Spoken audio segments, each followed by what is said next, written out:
Fan.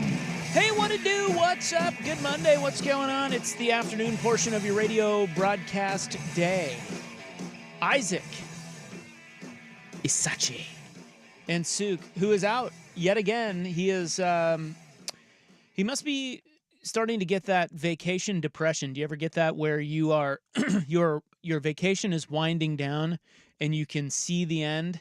It's only a day or two away, and you start to get just a little bit sad. That's where Suk is, I think, right now in St. Lucia. And returning to our program today, fresh off of his white privilege trip to San Francisco, the Bay Area, it is none other than the great Ryan Buckley. Well, thank you. It is good to be back. However, I did not make it to San Francisco at any point during my my departure. I thought you went down to the Bay. I'm down to the SoCal area. Oh, SoCal. Okay. Yeah. So what was going on down there? Well, we did a little bit of a SoCal swing. We visited my wife's best friend's family who was borrowing or staying at a family member's beach house in Cayucos, kind of near Morro Bay. So took the kid down there for a couple days. Sounds bougie.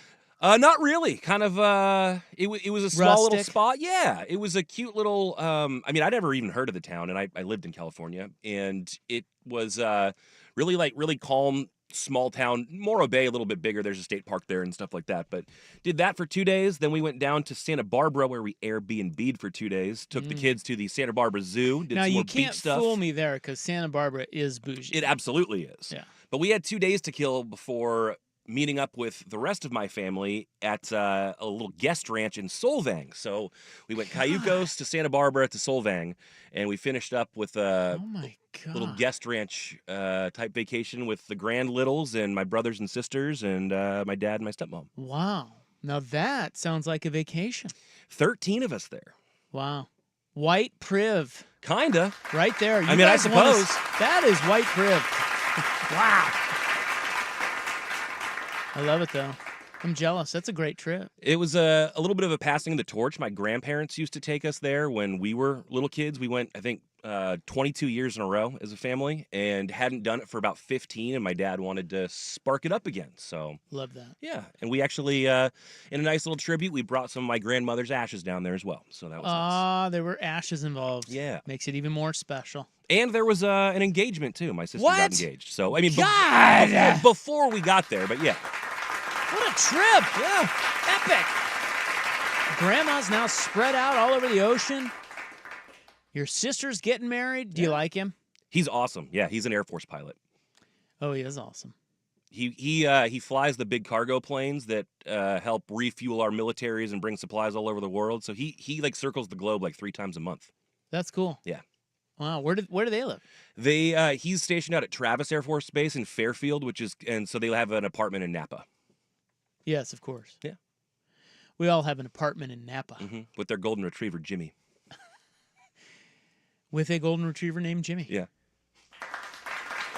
Jimmy gets the applause.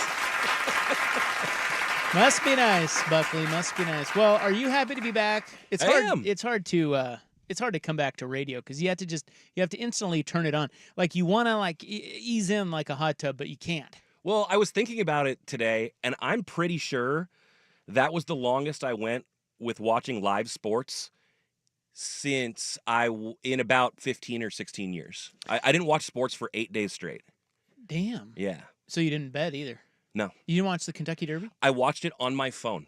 I watched it live on my phone, but I didn't watch sports on television for 8 days straight. No basketball, no hockey. Nothing. I mean, like, if we were at a restaurant that, like, had it on or something Sure. like that, or, like, I even saw a little bit of, like, the Rangers hockey game in the airport yesterday. But, yeah, I mean, it did not sit down and to watch a game at any point, so I feel a little out of the loop.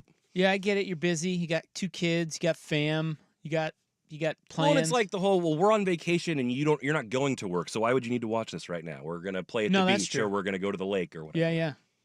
Well, I would say you didn't miss anything, but you kind of did.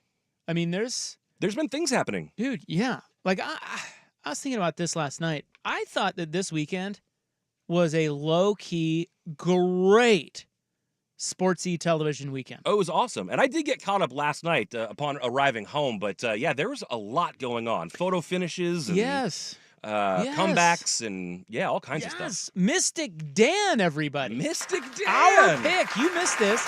We picked him. Did you? Yes! Well, I wish I'd have known that. I definitely would have bet from afar. Well, here's why we picked him. We picked him because I liked his name. We did the. You have to pick based off of name. Yeah, because otherwise, I mean, I don't know anything other than that. I think you at least have to give your favorite name in the Derby like $5 every year. You just have to. Yeah. I think that's right. I think that should be required because we did a whole segment Friday night on horsey names, and we power rank the top names of this year's field, and Mystic Dan was number 1, so we had to bet it. Yeah, I like that one a lot. That was one of my favorite names.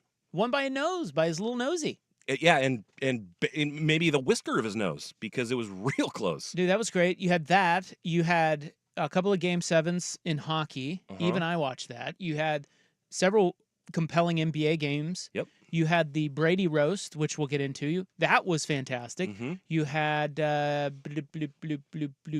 don't think it's on your radar. You had the closest finish in the history of a NASCAR event on Sunday as well. Not on my radar. But it was like the Kentucky Derby. They couldn't see it with the naked eye. They couldn't even really see it in the photo either. 0.001 seconds. That was in Kansas. Correct. Yeah. Okay. Who won?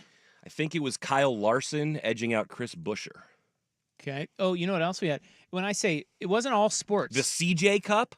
Was that this weekend? Or was that was pretty good finish. I have no idea. I didn't watch any of it. Some guy choked on 18 to lose with a bogey. Yeah, that was the Byron Nelson. And then not all sports. You had the Cat Williams live special, which I watched last night. That was hilarious. And the David Letterman. I don't know if you care about either of these people, but if I had a top 5 comedian list, which I don't, but if I did, David Letterman and John Mulaney would likely be in it. I know Letterman would, and I would consider Mulaney. Mulaney sat down with Letterman, and I don't know if you know the whole story of John Mulaney, but I know his whole. I watched his. Thing, I've seen all of his specials, but the most recent one obviously gets into all of the detail about his roller coaster of drug use and all that. Well, he sat down with Letterman, and that was released on I think Netflix over the weekend as well, or maybe last week. But I caught it over the week. I mean, it was just one thing after another of cool stuff I got to watch. And by the way, I'm not going to spoil anything, but the Letterman Mulaney thing, they have absolutely zero chemistry. I mean, zero. And those are 2 of my favorite comics. That's tough. It's sometimes that makes you squirm a little bit. Dude, it's squirmy. It's kind of a rough watch, and that pains me because I love both of those guys. I think they're both hilarious. But my wife even looked at me afterwards. She's like, "My God, was that as awkward as I think?" Hey, look at that. Dwayne texting us in. He put his little $10 wager on Mystic Dan, won him over $300. Hell yeah. I put 50 on it. Nice. 15 to 1. I always put 25 to $50 a year on a horse in the Kentucky Derby for no apparent reason. The only reason I chose Mystic Dan was because I liked his name. And then Will Ortner, who was filling in for you on Friday, I went to Will because he's big Will Betts, and he does a lot of homework on this stuff. And he said everything he read said that Mystic Dan could actually win. And I like the odds because at that time they were 20 to 1. I only got him at 15. But still, it was cool. Because he was on the inside the whole time. You saw it. I watched the race, and I actually did. I'm trying to remember because I bet the race too. I'm trying to remember the long shots I picked. I think I took Resilience and I took Domestic Product. I did not go with Mystic Dan. If I had listened, I would have known. Idiot. I know. Got to listen to our show. Yeah, even on vacation, you have to listen to Primetime. It's required. Well, I would imagine that a lot of the Kentucky Derby, like the horse racing pros, hate guys like us. Oh, I'm sure. They probably hate the Kentucky Derby. Because when you look at the Kentucky Derby, I was watching that, and I love horsey racing. I love Churchill Downs. I love the pomp and circumstance of it.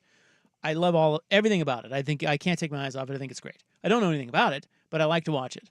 I don't think the people who know anything about it know anything about it.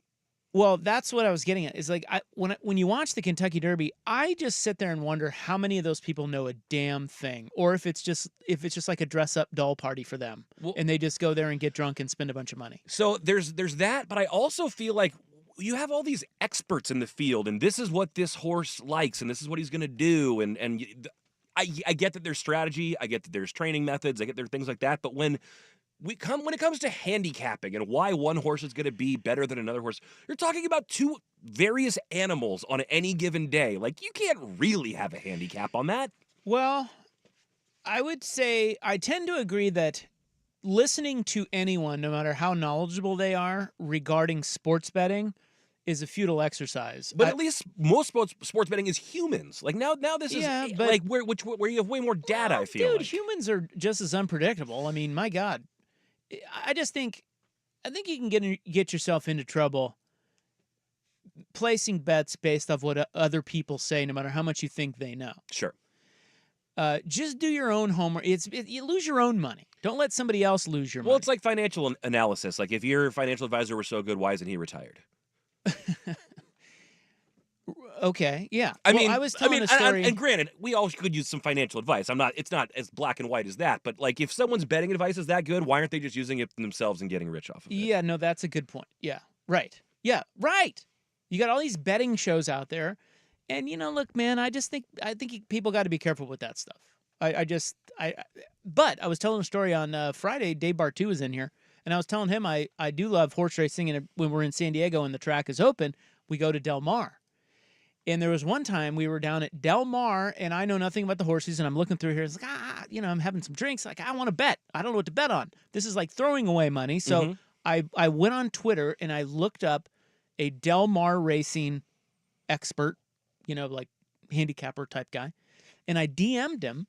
And I'll be damned if that guy didn't get right back to me. He was at the track. Never met him. He was there, but I don't know where he was. And we would just DM back and forth, and he gave me all his picks for all the races. He won me good money. Is that right? Yeah. So, I mean, I don't know. And then I've got a similar story. There's Golden Gate Fields out in Berkeley, and we were riding the BART train over there for $1 days because you get dollar beers, dollar dogs, and dollar entry. So why not go over there and get housed and take down some glizzies? But we were on the train, and this guy is sitting next to us with like a little rolled up piece of paper, and it. Come to find out later, it's one of those like betting sheets or little guides or whatever, and he was just going over it. And we realized, and when we get off the train, we had no idea he's going the same place we're going. We're just on a generic municipal transit together, and he follows us all the way to Golden Gate Fields, and we're like, is this guy like?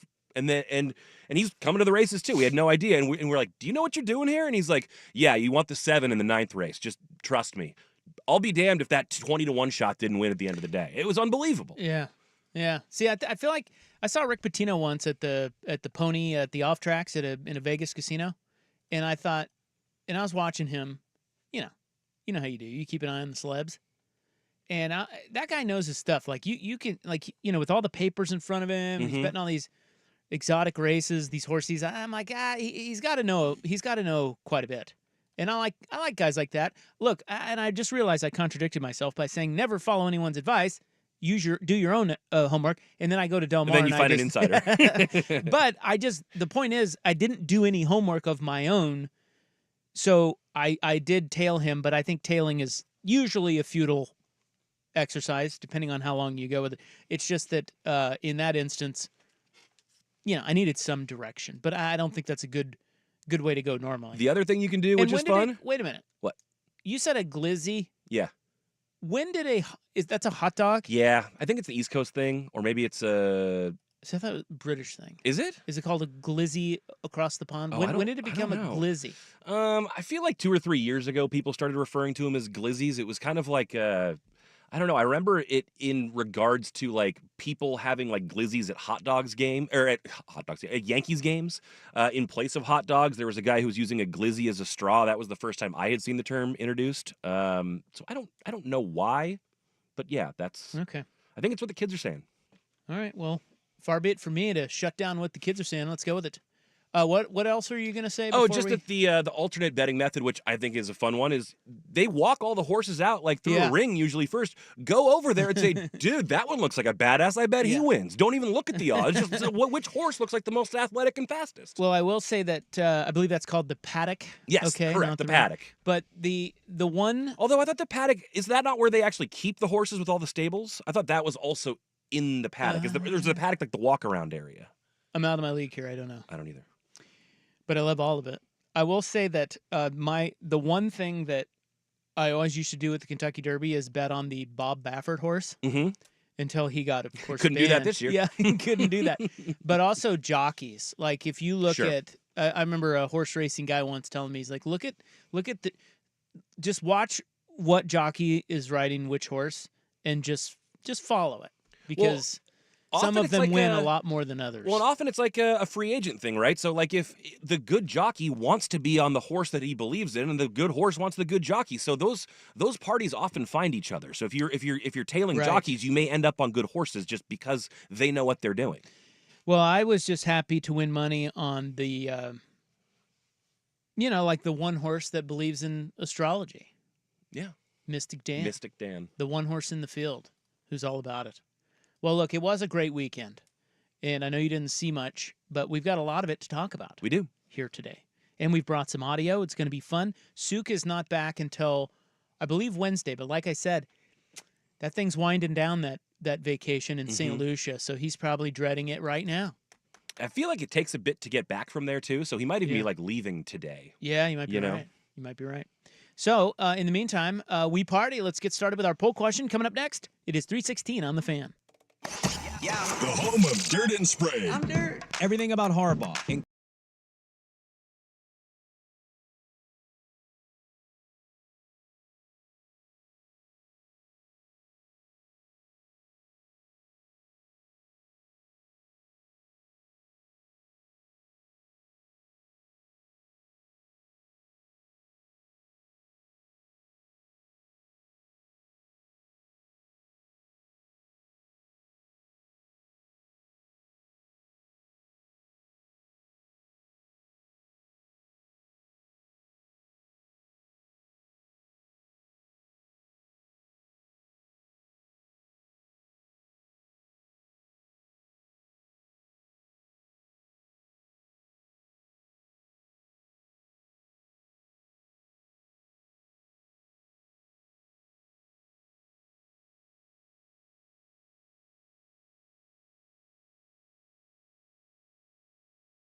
the guy's playing great, but do we need to slow that down a little bit? We'll get to that, and then also coming up this hour, we will talk about Oregon landing another in the transfer portal, both football and a big one for women's basketball. So those items coming up as well. It is 3:27. Here's Buck with sports.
All right, the poll question today: who is currently the best player in the NBA without a title? Embiid, Doncic, Tatum, Edwards. Edwards is on another level, man. That guy. As a matter of fact, I'm watching ESPN right now. Their little hype reel for him. Gosh, yeah, he is awesome. And they're showing it compared to or alongside Jordan highlights, which I don't love because talk about how to tee someone up to fail is start comparing him to the greatest of all time after he wins one playoff series and one other game. I mean, look, I get the comparisons because, I mean, just watching these highlights here, his game resembles Jordan and Kobe. I mean, he even down to the wry smile that Jordan had, that Edwards has. Edwards is a little goofier, but I don't love the comparison just yet. But I get it. I get why we do it. Well, have you heard the fan conspiracy theory that he's actually Michael Jordan's son? I have heard that. I'm sending you a couple photos right now. Tell me it doesn't look like that. He looks like Go him. split screen it, and the two of them next to each other, spitting image. I watched a side-by-side interview of them earlier this week and how they both talk, and they have the same mannerisms when they cock their head and lick their lips and raise their eyebrows. It's crazy. Well, in his game. Yeah, I mean, and the game totally resembles him. That's the biggest thing. Really does. That little fadeaway So- turnaround they're showing that he hit in like the low block at the end of the game. Do we know of Anthony Edwards? I think it's been widely debunked. It's just a fun thing for people to talk about. Okay. Well, he is sensational. And I saw a thing the other night that said that he's the only player besides Kobe to have back-to-back 40-plus point games in the playoffs under the age of 22. So when you start drawing these comparisons, I see why. I will say, though, why I don't know that it's an overreaction to say that Minnesota beats Denver, because we do this. We one team wins one game in a series and we go, oh, everything's changed and this may be Minnesota's season and they're now the best team. Slow down. Typically is what we'll say here. Slow down. That said, Jamal Murray doesn't look right. And watching that game one, it's very clear that Minnesota has the length and athleticism to give Denver problems. Not to say they're going to win the series, but Denver is already plus money for the series right now. I saw that. What's it, plus 110 or plus 115? Plus 110. I thought about laying a couple shekels on that. On Denver or Minnesota? On Denver. Yeah. I getting the reigning champ who was nearly the one seed at plus money feels too good to be true. Yeah, I just don't like what Murray is looking like, at least in game one. Look, I know that he annihilates the Lakers and he has all those highlight moments against the Lakers, but he did not look great. He looked hobbled. He didn't score in the first half. And if he's beat up, I think it's his knee, right? If that's bothering him as much as it kind of looked like, at least in game one, that's trouble. Because Minnesota, they have a player who's playing more efficiently than anybody in the playoffs, Anthony Edwards, and they have a lot of length and a lot of athleticism. It could be trouble for Denver. So I don't think that is an overreaction. But man, I'm not ready to crown Anthony Edwards. Best player without a title is probably Luka. I think that well, now I'm second guessing myself because I'm thinking about how good Embiid is. So here's the thing: Embiid's not healthy. If you can take out the health, which you can't, it would be Embiid, because when he's healthy, I think he's the most dominant force, and it's not that close. MVP. Well, I think it is close because I think Luka is entering territory where he's MVP candidate every year. Perhaps you may be right about that. He's that good. Luka is close, but Embiid has won the MVP, Yes. and we've seen him.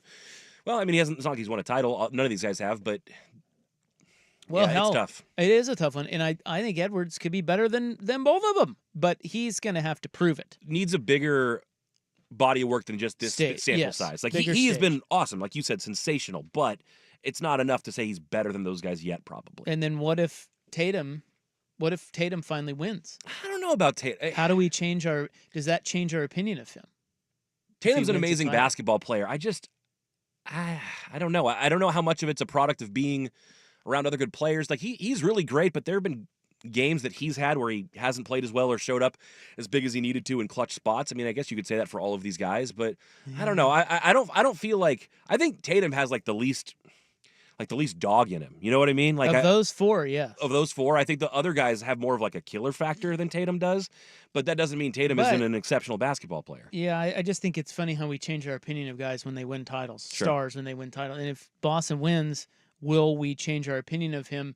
Maybe not quite to the level of Jokic, but think about how we were talking about Jokic before he won a title, and now how we're talking about him post-title. And that will be Doncic. If Doncic wins, and he'll eventually get one, he's that good, you would think, will change markedly how we talk about him, much like Jokic. But maybe we won't do that with Tatum. I don't know. All I know is I know two things. One, the NBA playoffs are getting pretty damn good. That Minnesota-Denver series is going to be legit. And two, I don't think we've ever seen a number one seed being more overlooked than Oklahoma City right now. 100%. There is Sleeping not dog. one person talking about them. Yeah, you make a great point. Not one. And they're the top seed. Mm-hmm. And so that's going to be good with them in Dallas. And then in the East, look, you want to talk about overreacting. Get ready for all the Knicks talk. Oh yeah, and I like the Knicks. I like the way they're they just a play. fun hype train to get on. Really, I mean, they're a good team. Don't get me wrong; they're a really good team, but they haven't been good in so long that it's exciting and fun to have that be the team that you're pulling for and hitching your wagon to and saying, "Oh, these guys are great. These ones are different than the previous versions." Well, I just think it's the national media. It's that New York East Coast bias crap. You're going to start to see that more and more now, especially if the Knicks beat the Pacers here in this series, because the Knicks are not going to beat Boston. They're a good, scrappy team. It's cool to see. We were talking about this on Friday with Bartu, but it's really cool to see, and I don't know if we've ever seen it before, 3 players from the same college team that won a title team up in the NBA and basically play the same way. Like, it's the same team. It's Villanova in the NBA, and I think that's super cool. Mm-hmm. I love Tom Thibodeau. Always have. I think he's a good coach if players will listen to him. I think he knows what he's doing. That being said, they are going to pound the Knicks down our throats over the next couple of weeks because of, well, it's the same way they do the Jets. It's how it's going to go. It's just how it is. We've seen it. And death taxes and the New York media or the East Coast media blowing up a New York story. Yeah. And by the way, we get the MVP announcement tomorrow, and I didn't even I probably could have put Shai Gilgeous-Alexander on the poll and not Jason Tatum, and maybe he would have gotten more votes. I don't know. But I just don't think anybody will vote for Shai Gilgeous-Alexander, and he may win the MVP. You mentioned that they're not being – the most I have heard anyone talk about OKC is people complaining about the What a Pro Wants commercial. That is the only thing I've heard anyone say. The whole Chet and Shai singing commercial. I've not seen one word about their basketball, but I've heard a lot of people say they're tired of that ad. Are you tired of the Jimmy Butler ad yet? No, because which one is that? One? I'm sure I have, but that one doesn't. You have been on vacation. Well, that one doesn't resonate the same as Chet and Shai doing a cappella. For your media socials. Yeah, I don't know. It's a good bit. Okay. It's Jimmy Butler Hulu live TV. He's got a butler. Is it new? Yeah, this season. Oh. But it plays like every other break. Every other commercial break like they all do. Yeah. All right, there's the poll. Vote hard. It's on X at 1080 The Fan. When we get back, we'll look at Oregon landing another transfer. It's 3:42 on The Fan. Another Blazer season in the books. We're not good enough yet. We don't have enough.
All right, Sook's still on vacation. He'll be back Wednesday. Buck's here. Buck's later going to tell us more. Well, Buck, so he was in Southern California. I thought he was down in the Bay Area where he's from, but he wasn't. He was in Southern California, and he mentioned that in recapping his trip for us in the first seggy, he mentioned Santa Barbara and a ranch, which if that doesn't tell you about white privilege, I don't know what does. But he's going to actually one-up himself later and tell us about the Royal Ascot. Yeah. He has attended the Royal Ascot. That's right. It is, I'll just say, it's essentially England's version of the Kentucky Derby. Yeah, which I can't wait to hear about. But here we discuss another Oregon football transfer. And his name is bloop, bloop, bloop, Peyton Woodyard. Did you guys see this? They got the Alabama safety, That's Peyton right. Woodyard. Now, you may be like, he played at Alabama. Well, actually, no, he didn't. I was going to say, was he an Oklahoma guy first? I don't know. I think he might have committed to them initially. But anyways, continue. Well, no, he committed and enrolled at Alabama. But just never played? Well, he's a freshman. He's a 2024 recruit. So he's not. So when we think of transfers, You think of guys who have played and are going to change schools. correct. He's not. He just left because Nick Saban left. Gotcha. He committed to Saban. He enrolled early. He was there practicing with the To team. play this year with Saban. He's like, oh, wait, the coach is gone? I'm gone. Correct. Got it. Okay. And then he reopened his recruitment, and Oregon got him. But according to we have Andrew Nemec knows all these guys and knows the stuff. He says this kid's great, and that makes now. And then they got the Michigan State kid while you were away, the Derek Defensive tackle, right? Yeah, Derek Harmon. I guess he's really good. Don't know, but I guess he is. And so now you're looking at 14 transfers from 14 schools for Oregon. Their transfer class now is up to number 2 in the nation. That I saw. 2 in the country now. Yeah, behind. Do you know who's number 1? Did you see who's number 1? I did not. Okay. Lane Kiffin. Ole Miss? Ole Miss. What an exciting time. Yeah, they're number 1. So this is just transfer class. So I guess we have 2 different lists now, right? We have recruiting class and transfer class, I think. I would imagine, because I don't think those seasons always go hand in hand. I think they happen at different times during Right. the calendar year. Yeah, so Ole Miss got 19 transfers, 7 4-stars and a 5-star. They're number 1. Oregon has 14 transfers, 6 4-stars and a 5-star. The 5-star is the wide receiver from A&M, Evan Stewart. Texas A&M is 3rd. They have 27 transfers, 8 4-stars, no 5-stars. Then it goes Alabama and Texas. It's interesting. Are the star ratings, do we know, are they based on what they've done in college or just what they No. were as recruits? I believe it. Again, a lot of this stuff is Because new. I'm like, Dylan Gabriel was like A1 in the transfer portal as far as quarterbacks people wanted, or close to it. I would have thought he would have been maybe a 5-star, or even Jabbar Muhammad, who was an excellent shutdown corner from Washington. I don't know how they rate these guys in the transfer portal, but I love that Oregon has guys that we know can play at a really high level, and we've already seen it. Yeah. Well, that leads to the question: what gets your sports pants tighter? Your school's recruiting class or your school's transfer class? Probably the transfer class. Because I feel like the transfer classes are way more interesting. Like you said, at least some of them are known commodities. Well, yeah, in most cases, they're more proven. You know what to – you've seen something from these guys at this level and not just high school tape. A little bit more like free agency in a way. Yeah. Right? Yeah, it's like getting more excited about free agency than your draft pick. But I assume that when they say like 4-stars, 5-stars when talking about transfers, I assume that just means what they were when they were initially recruited. Probably. But that may be a wrong assumption. I don't know. But I got to tell you, man, we talked about this Friday a little bit with Bartu, and he's on board with this. Part of me is a little hesitant to really get over my skis here, but I think what I think. And I just think Oregon is entering a championship window. And I think Dan Lanning is building a machine, man. He is. He is building a machine. They got 11 kids from California. Transfers or freshmen, 11 kids. They are owning California. They should set up a satellite campus down there and just start picking them off. It's just, and I think it used to be with Oregon. It used to be that as good as they were, and it's been a long build here. I mean, gosh, you go all the way back to Rich Brooks. I mean, that's like, you're talking 30 years. As good as they were, you knew Oregon football. Deep down, you knew they were lacking in a few major areas, typically talent-wise. They didn't have the big boys up front, and they didn't have the depth. And you knew they weren't quite good enough. Close, but not quite there. Not sure you can say that now, man. With the depth and talent, and Bartu agrees with this, they fit the profile of a national championship contender, and he studies all this stuff. They have talent and depth up and down the roster at the highest level. So you still got to coach, you still got to develop, you still have to stay healthy, all those things. But they've never been better. I don't think they've ever had, and they played in 2 national championship games, and I don't think they've ever had better coaches with better talent. And they may have had some better luck those seasons, and luck is going to be a factor too in just having things bounce your way. But they've never had it lined up like this. I agree with you. I think that they, in the Chip Kelly era, they had their offense taking people by storm and really surprising people when they went on to meet Auburn. But everyone knew to a man they didn't have the dudes against Auburn. They were tied with a couple minutes left in the fourth quarter, and they were almost able to get it done. Yeah. But that team wasn't nearly as well equipped as this year's Oregon Ducks team is going to be. And even the team that had Marcus Mariota and took on Ohio State, they didn't have the depth in the dudes. They hung around long enough, but I think you have a roster now that can finish the job if things break right. I think that's right. And it's interesting because it's like, you could say, well, if they win the Alabama game, which they were close to doing, or the Auburn game, then that shows that they've been in a championship window the whole time.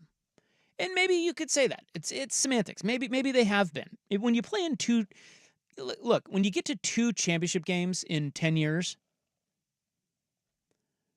I feel like it's hard to say that you can't win a title. You of course you can. You've gotten to 2 championship games. But if we're being honest, those Oregon teams looked different than the teams that won those championships those years. I agree. But and in between. They still almost beat Auburn. They almost did it. They almost pulled it off, but that would have felt more like an underdog story. And if this happens with this roster, it feels more like that was something that should have happened.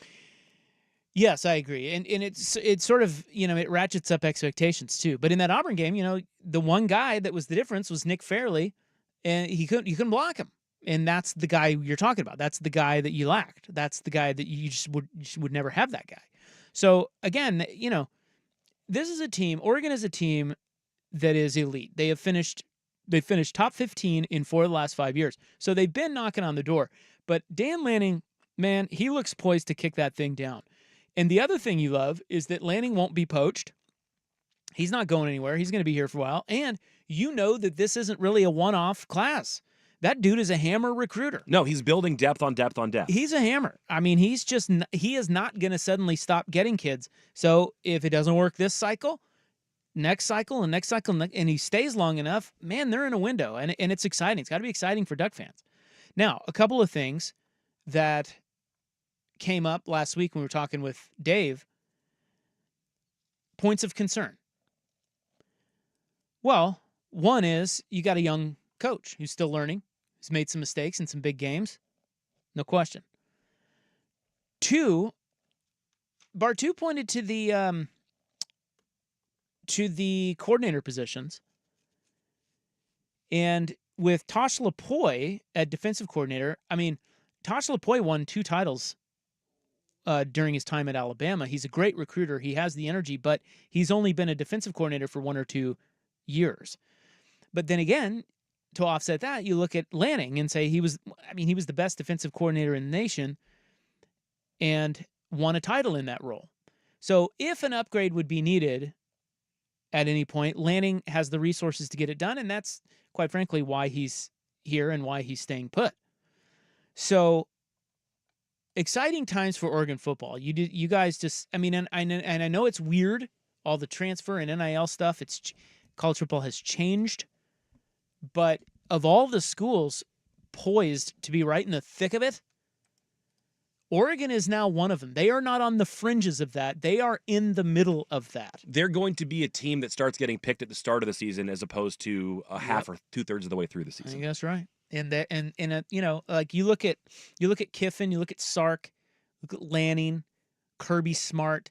You know, it's interesting to me that all the really good recruiters are now even better because they're getting above board support financially, NIL and the like, right? Like these guys were all good recruiters before. But now that it's all sort of above board and it's kind of anything goes, you can see the schools that are best poised to win. And I think it's the ones like Oregon that have not only the commitment and the resources, and I'm not saying they're on par with Texas resource-wise, far from it, but they have the commitment. And that's also matched with a coach who's a hammer recruiter. Same with Ole Miss. Same with Sark at Texas. You can't argue with their resources. And, you know, you would say same with Lincoln Riley at USC, but That's a little more complicated, isn't it? I guess that remains to be seen. But you know who they are. It's just it's a fun time. So Oregon is now second in terms of transfer class, and then looking at their overall class, they're number 3. Oregon and this is overall class. Now I assume this means just high school kids, not transfers. So they're number 2 in the transfer portal. They're number 3 overall, behind Georgia and Alabama. That would have been my guess.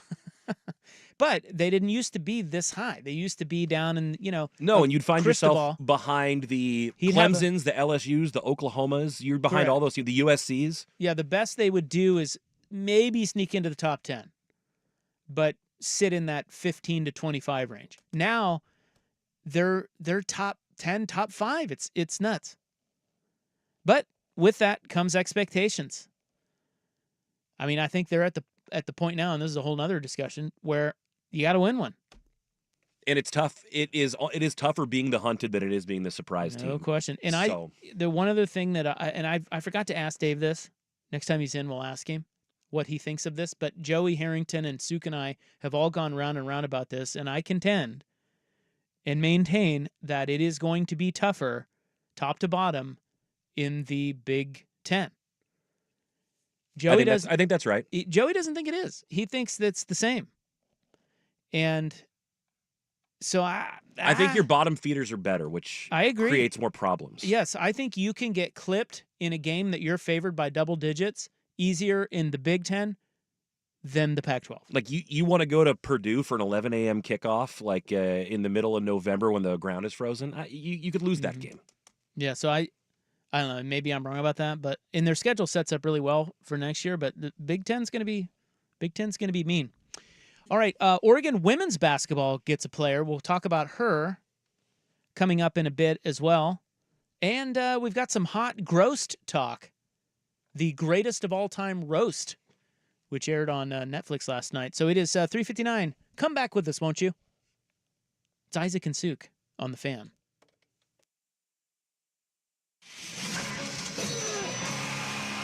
Let's go to the Diamond to make some money today. Chris Mack here to help.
Radio broadcast. Rob here. Souk back Wednesday. Buck is back. And what else? That's about it. China. It is May 6th. Can you believe that? We're venturing into, we're getting close to summer goof-off territory. Well, you scared me there for a second when you said it's May 6th. I'm like, do I not have the In the News music ready? Because I thought you were about to say that. Oh, but, no. Yeah, a little time away, a little bit flustered there. But what are you saying about the weather? What? What were you saying about the weather? Oh, well, I was just saying that we're venturing into when you get to May. So the year of sports talk radio is very familiar to guys like me and Souk because, well, we do it every year. The ebbs and flows of the year of sports talk. December is always, it's kind of a throwaway in the radio biz because a lot of people are traveling. Everybody's off for the holidays, and it's just not your normal listening habits, generally speaking. But there's still a lot going on, obviously, in December with football. But February, after the Super Bowl, is low-key the worst time. But then you get into summer here, and when you start to get into May, we still have the playoffs going on, hockey, baseball, some big weekend. There's a lot going on. But we're kind of we're inching toward that time where we just, like we used to spin the wheel of grab ass. That's kind of where we're headed. It's radio dog days, if you will. Yeah, and it's fun. Some of the funnest times in radio are those kinds of shows. But that is not today. Damn it. We're sporting hard. God, we are. Somebody text the Vancouver Ford text line is 503-864-6326. Your dollar goes further at Vancouver Ford. They treat you right before, during, and after the sale. VancouverFord.com. They said, you guys should now spend a segment dumping on OSU. I've grown to hate college football talk now. Hey, man, look, I feel you. I can't imagine how Oregon State fan feels listening to college football talk now. It's demoralizing. I get it. Dude, I don't even blame you. The one thing I would say, though, is be careful shooting the messenger, right? This has always been a thing with Beaver fan. Well, I think it's a tough thing for sports in general, sports fan in general. When you hear people saying the news about bad things happening, you assume those people are saying bad things about the team that you like, and that's not necessarily the case. Right. It's like it's just, these are the circumstances. Right. And I get that you don't like listening to it anymore. I totally get that. At the same time, there's always been this with Beaver fan. I've felt this for years. There's always been this thing of, well, if you're going to talk about Oregon, you also have to talk about the Beavers and you have to say nice things. No. It don't have to. If there are nice things to say, well, we'll say them. If things are going well, we'll talk about it. If not, it's like people don't want to hear what's actually true. And generally speaking, particularly over the last, for many of the last 10 to 15 years, Oregon has just been, they've had a lot more good things going on than Oregon State. So there's been a lot more positive to talk about. Yeah, it's just like, don't shoot the messenger for pointing that out. I always said this with the Blazers, oh, you have to talk about the Blazers. Well, first of all, we don't have to talk about the Blazers unless they do something relevant or interesting that people want to hear about, which sometimes they do, sometimes they don't. Sometimes you think it is, we don't. I also think we're happy to give out credit to the Beavers when they have it rolling. We've seen it before and we've done that before. Well, of course, exactly, plenty of times. Exactly, but it's just there's this conflation of, well, you talked about the Ducks for a segment, now you have to talk about the Beavers, and there has to be all good. Well, there's not much good going on down there right now. I hate to tell you that. So, and I'm not going to spend a segment trashing them. Unfortunately, this is the worst part for Beaver fan. I hate, again, telling the truth. Don't shoot the messenger. The worst part for Beaver fan right now is that they're probably just not going to be talked about much, regardless of how they're doing. Because they just aren't that relevant. They've been made less relevant by outside powers outside of their control. Yeah, and I have long said this as the host of this program, that just because something is relevant just because something is local does not make it relevant. And the Blazers are relevant sometimes, and sometimes they're not. Right now, they're completely irrelevant. Unfortunately, Oregon State is in irrelevant territory. And that sucks. I hate that for them, but it is what it is. That's the way it is. We can't lie about it. So just, I get where Oregon State fans' heads at. It sucks. With you there. and it probably does suck to listen to college football talk, but don't beg for something that's not there. Because it's just not there. We're going to get Stockwatch in next. Oregon women's basketball got, I just wanted to mention this. We were talking about transfers. Deja Kelly. It's a big one. No idea who she is, but I can tell you a little bit. Well, I read. I mean, I Sure. I can regurge. Yeah, there you go. North Carolina, leading scorer for 3 seasons, 16 points a game. She's a guard, and 3-time All-ACC selection. Yeah, and one of the most sought-after players in the women's transfer portal. Correct. She chose Oregon over LSU, which is a big deal.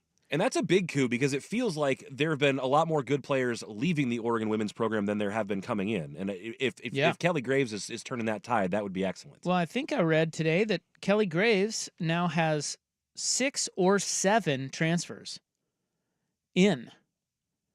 So they're transferring out, but he's also bringing them in. And this girl, supposedly really good. Also, I didn't know this until I read about her today. They do a top 100 NIL earners list for college basketball, men and women, and then college football. And they do it for high school kids too in football. So I was clicking on these lists. Is on3.com, is that I mean, I see them. They've entered the space with the 24/7s and rivals of the world. Are they relevant? Are they good? I don't know. I think that they put a lot of stuff out there, and I think that they cover it as hard as they can. I don't know. I don't know much about them, but I know that they are an authority. Well, they do have on 3. They have an NIL 100, and clicking on the women's NIL 100, Livy Dunn is by far the highest earner. Now they have 2 separate things. They have how much they're believed to be earning, and then they have their valuation of what they're worth. For Livy Dunn, she's the gymnast at LSU. Although I'm not sure she's even really that good. You could maybe confirm this, but they just won the gymnastics title, and I don't even think she competed. May be wrong. There's a girl named Haley Bryant who's on that team who is a sensational gymnast who led that team to a title. It's not Livy Dunn, but Livy Dunn is hot and blonde, and she made $13.2 million last year from NIL. They value her at $3.9 million. She's by far number 1 in women's sports. So Livy Dunn has been an All-American. She's good, but it says she has not reached the highest echelon globally as some of the other gymnasts around her. Well, so All-American. She's very, very good, but maybe not peak elite. But when they won the title, am I wrong that she didn't even... That I don't know. She didn't even compete at the national championships. That's possible. Now, just all this to tell you that this girl, Deja Kelly, coming over from North Carolina, she is 12th on the NIL top 100. They have her at earning $1.2 million. Dang, okay. Yeah. Yeah. Dude, there's at least about 15 girls in college sports that earn over $1 million. Hell yeah. It's pretty awesome. All right, let's get our stock watch in coming up next. What we're buying and selling from the weekend in sports on the Fan. The home of Dirt and Spade. I'm Dirt.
Now, I did see the number that if you win 2 games, if the home team loses the first 2 at home, they're like 5-36. Yeah, you can't do that. Yeah, so they have to win this next one, and I don't love Jamal Murray's situation. He just looked hobbled to me. You know what? I say I buy the stock. The Minnesota Timberwolves will defeat the Denver Nuggets. Wow. I'm drinking the Kool-Aid. I will most likely regret that. But the way Anthony Edwards is playing can't be denied. And when you just watching game 1, their athleticism, they're for real. And length. Yes, they're definitely for.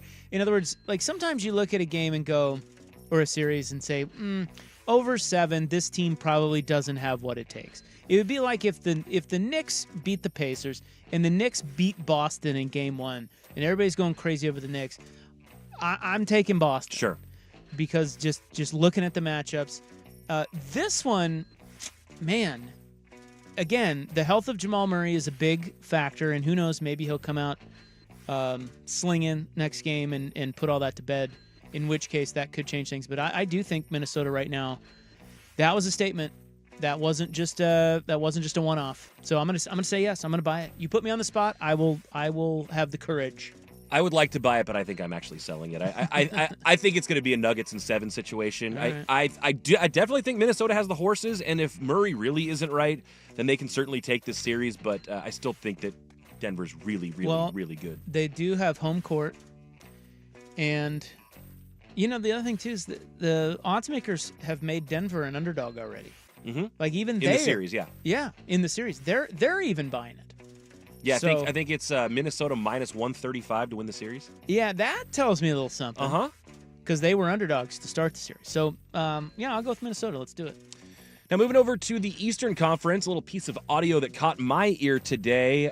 Trouble in Paradise with Heat Culture. This is Pat Riley talking about Jimmy Butler. For him to say that, I thought, is that Jimmy trolling or is that Jimmy serious, If you're not on the court playing against Boston or on the court playing against the New York Knicks, you should keep your mouth shut in your criticism of those teams. Whoa. Hey. Fair or unfair to take shots at your franchise star? Can I say that I don't know what Jimmy Butler said?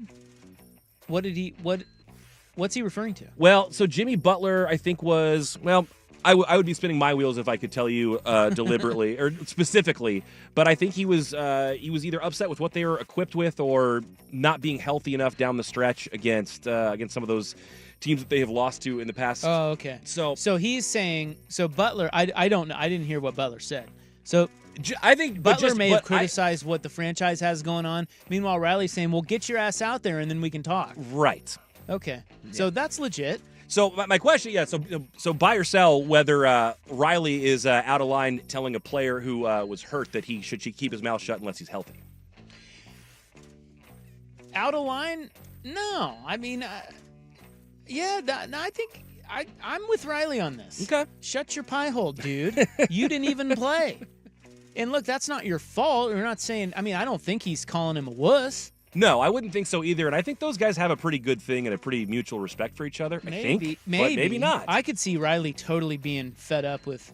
Butler's a weirdo, man. Oh yeah, I could see. I Riley think he's a lot being to handle. Fed up with that, but no, I think that's fair for Riley to say, hey, if indeed Butler criticized, what they put on the court, Riley's got a good point. Like, well, you're the best player and you weren't even out there, so shut the hell up. Moving on to the 150th running of the Kentucky Derby. Yes. Here's how it sounded, one of the greatest calls in sports every year. There on the far outside, here comes a run from Stronghold and Resilience has now moved up to take the lead, and fierceness is given way, coming by the 16th pole, and Mystic Dan is now come through on the inside. It is Mystic Dan down toward the inside with the lead in the final 16th. Forever Young, Sierra Leone is coming. These three coming down to the wire. Who's it going to be? Oh, it's a photo of the Derby. Oh, it's a photo. Is it Mystic Dan, or was it Sierra Leone? Forever Young was between them, catching freedom, finish fourth, a photo finish to decide the 150th Kentucky Derby. That was the call. That's it was great. Obviously, what is that guy's name? I believe that's Tom Hammond. He's great. He's really but good. Can I just, one criticism? Sure. He kind of made it sound like it was too, like if I was only listening on the radio, was that the TV call? I believe that was NBC's TV call. Okay. I don't know if that's what they play on the radio, but if that's all I heard was just that and I couldn't see anything, I would think it was only a 2-horse photo finish. Sure. It appeared to me to be a 3-horse photo finish, unless he's saying that middle horse just, even though he was right there, he wasn't. Yeah, I think maybe to him, to the naked eye, he could tell that horse wasn't one of the top two, right. but you still didn't necessarily paint the picture of it being 3 horses at the wire. They called it the Kentucky Derby the most exciting 2 minutes in sports. Buy or sell that with a finish like that is actually the case. Most exciting 2 minutes in sports, huh? Yeah. And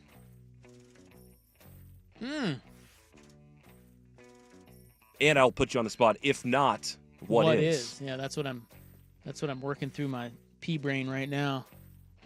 Well, nothing really comes down to 2 minutes. I mean,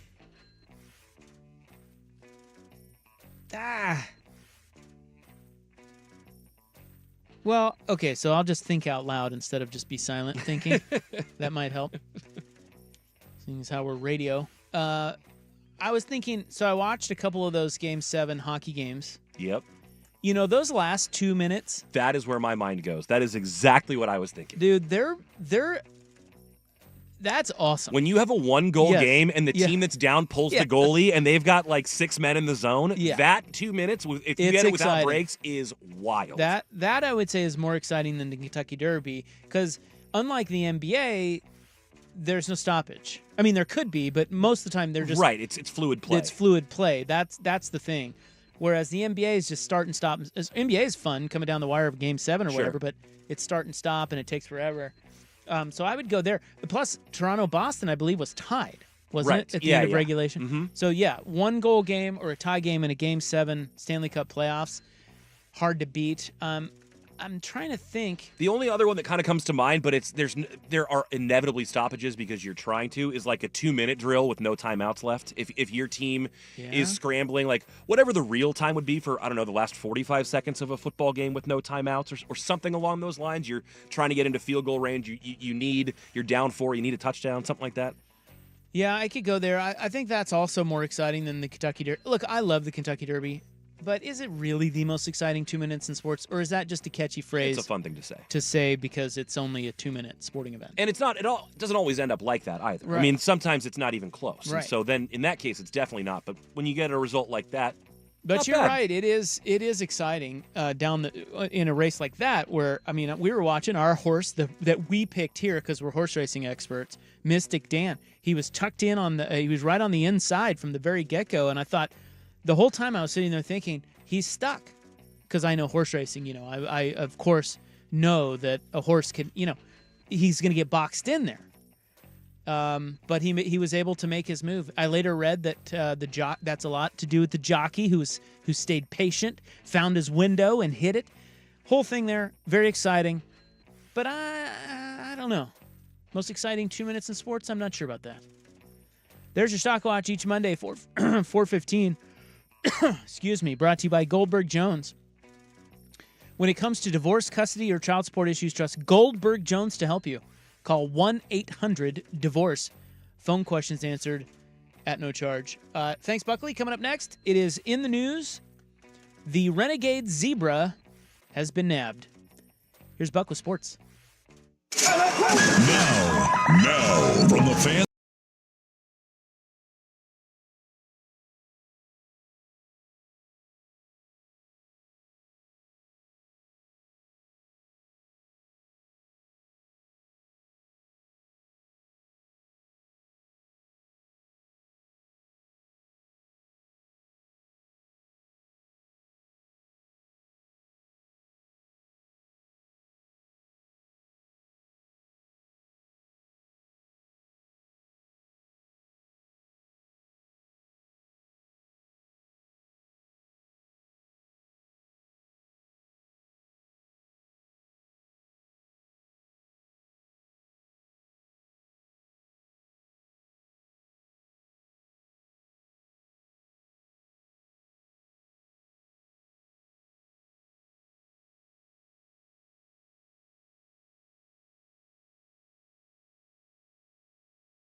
Yeah, it's supposed to be warm this weekend. I saw like 86 warm.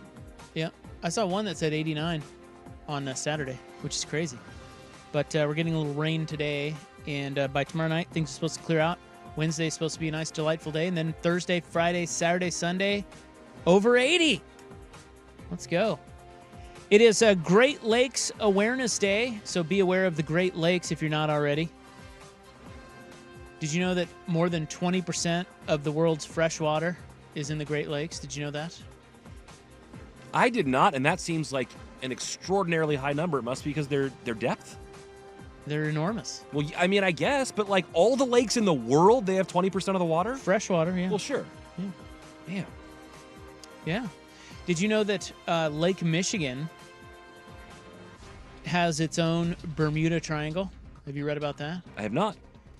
Yeah, they have Lake Michigan has a Bermuda Triangle, and they call it Michigan Triangle. How original. It has a number of unexplained disappearances and shipwrecks and airplane crashes, as it were, or airplane disappearances, I guess. But it's kind of interesting. Look into it. Also, National Nurses Day. My mom's a nurse. Oh, I didn't know that. Yeah. Really? Well, I tell you what, the nurses, they're a great lot. We love nurses in our house, particularly because my wife used to be one. She's now a therapist. My son is a nurse. My brother is a nurse. And his wife is a nurse. How about that? God! It's crazy. You know, my olds, they're getting up there. They're in their 80s. And what a resource. Because Yeah, you're not lying. You know, because navigating the healthcare system is just complicated. And there are a lot of pitfalls. And insurance, and it's just really, if you really get to know it, or have someone on the inside, it's really actually quite ugly. Yes. And sad. And it sucks. But my olds have had to navigate a little bit of the system, you know, and just having 4 nurses with that background to just help them through, that's a huge deal. Having the combo of the depth of understanding of the science, you know, behind human anatomy and all different ailments, but also the system and the way that works is really an incredible resource for those who have it. Yeah, like, for example, I think I can say this. I don't know why I couldn't. Love a statement that starts that way. Well, I just give you a quick example. You know, my mom has been in the hospital recently, and they were going to discharge her and send her home. But my dad, he's old. He can't really take care of her. Like, that's... Like physically unable to help. Yeah, like if she falls or something, he's not picking her up. And so they were going to say, oh, well, she just go home. She needed some rehab, right? Before she went home, they did 10 days of rehab, and they were going to send her home. Well, my wife enters the chat and says, well, wait a minute. Why is she going home? He can't care for her. She needs more rehab. She needs to go to She needs more help than he can give her, right? Yeah. Well, right now, yeah. Yeah, But as far as the hospital, she's explaining all this to me like I'm in 3rd grade, because I am. She's like, well, from the hospital's perspective, they just need to move on. Like, she's fine enough to go home, so to them, go home. That's your problem, not our problem. So she says, well, okay, she needs to go to an off-site facility that has a rehab that she can do for however long she needs it, 3 weeks, a month, whatever it is. Well, all of a sudden, we find out, because you get a case manager up there at the hospital, right? The case manager's like, well, they don't want to do that. And the reason they don't want to do that is because the hospital gets dinged if they have to go to rehab outside of the hospital. It means they haven't done their job, so they get dinged for that. So that's why they want to send them home. Yeah, there's always weird incentives behind the decisions. Yeah. Yes, and it's like, that is something that if we didn't have 4 nurses following all this that know the ins and outs of the system, those 2 old people would have no idea. And I think about all the people that get screwed in this way over and over and over, particularly those that don't have much money or don't have resources. It's kind of sickening, the whole system. Anyway, not to go off on the whole thing, but it is National Nurses Day. Shout out to all you nurses. The renegade zebra has been nabbed. Buckley, you missed this story. You know what? I wasn't like, I didn't have my head under, in the sand, or I wasn't in a hole in the ground. I wasn't buried. I did see that there was hot zebra news. Your ass. Your head was not up your ass. My head was not up my ass, but it was also not in the sand. And I was aware that there was some sort of zebra goings on. Yeah, well, it was on the run. So they, it's a female mare named Shug. Mm-hmm. And she was one of 4 zebras that escaped from a trailer. This is North Bend, Washington, which is south and east of Seattle, apparently. 30 miles east of Seattle. And 3 other zebras they caught. This zebra, Shug, went on the lam. Mm-hmm. And they couldn't find the damn zebra. And there were sightings, and it went up into the woods. And so they were transporting them, I think, to somewhere in Montana. I think that's right. And they got loose while the owner stopped to fix a problem with the trailer. And so they got the other 3. This one, Shug, goes up into the Cascade Mountain Range, like just on a whim, and sits up there for 6 days. And it would occasionally be spotted by residents. It became an international story, but on Friday, the search for Shug came to a close. There was a group of private citizens and animal control officers from Regional Animal Services of King County.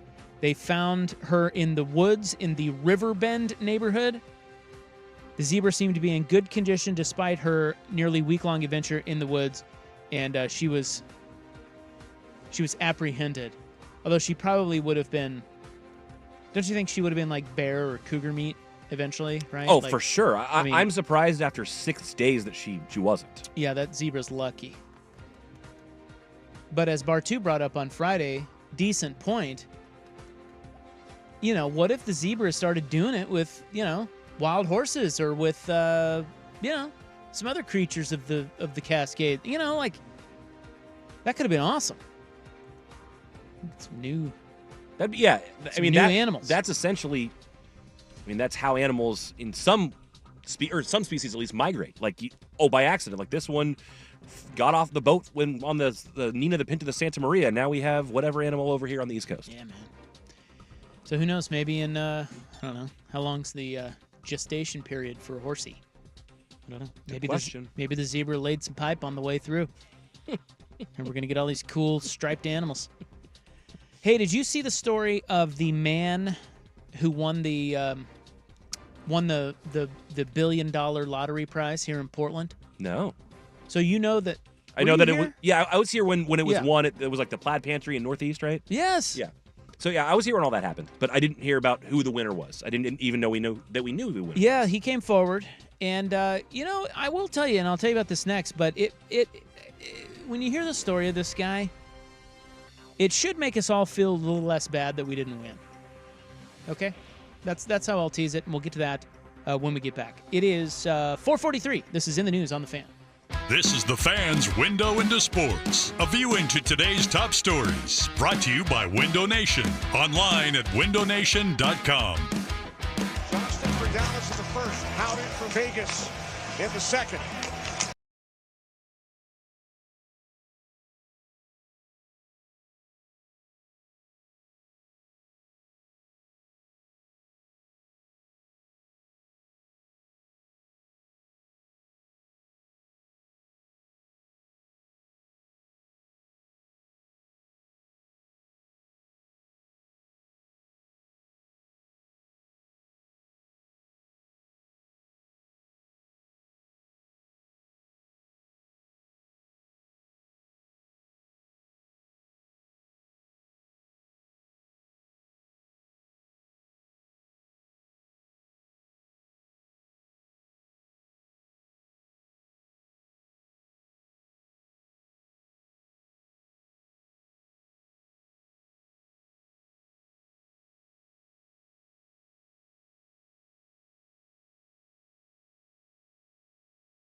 The story has come out about the guy who won the $1.3 billion lottery prize in Portland. He is from here. His name is Chang Charlie Safin, and he is 46 years old. His wife is 37, and they split the jackpot with a friend who is 55. Apparently, the friend threw in $100 to help him buy a bunch of tickets, which is fascinating because they always say that your odds don't really, I mean, the odds are so astronomical, you should just buy one ticket. There's no difference between one and having $200 worth of tickets. But you wonder if they had, so it sounds like they did 200, 100 on his side, 100 on the friend's side. You buy $200 worth of tickets. You wonder if you only buy that day $50 worth of tickets or $100 worth of tickets, do you then not win the prize? Or $10 worth of tickets. Or 10. Yeah, it's an interesting game to play because obviously holding one ticket versus holding 100 tickets, you have more combinations, so you do technically have more opportunities, but the odds are so long anyways, like you said, it doesn't matter. It doesn't matter. But imagine being the guy who bought tickets before Charlie or gal. Maybe if they had bought $10 worth of tickets instead of $5 or it's just weird being that close to $1.3 billion here in Portland. It was right up there on what was it, off of Columbia, I think, the Plaid Pantry up there. Well, anyway, the story is that this guy, who I said, did I tell you he's 46? He is battling cancer. He was previously a machinist for an aerospace company. He was born in Laos, and he moved to Thailand in 1987, and he immigrated to the U.S. in 1994. So he's an immigrant. He's lived in Portland for the last 30 years. He has 2 young kids, and he is a cancer patient. He said that he was first diagnosed in 2016, and he had just undergone his most recent chemo treatment 1 week prior to winning $1.3 billion. And, you know, you guys know, chemo, that's no joke. No. That is no joke. So he didn't look, I mean, he's holding up the big, they give you the big check. It says $1.3 billion, but he'll actually take home only $200 million, which is still wild to think about. Yeah, it really is. Not that he's complaining, but you're supposed to win $1.3 billion and you take home 10%. Less than 20% of that? Yeah, like, I mean, what? At any rate, the store gets $100,000, but he said, "I'm grateful for the lottery and how I have been blessed. I am able to provide for my family and my health. My life has been changed. Now I can bless my family and hire a good doctor for myself." He added that he and his wife and a friend had spent $200 on tickets. He prayed each night that they would win for months before the winning numbers were drawn. He even wrote out the numbers and slept with them under his pillow.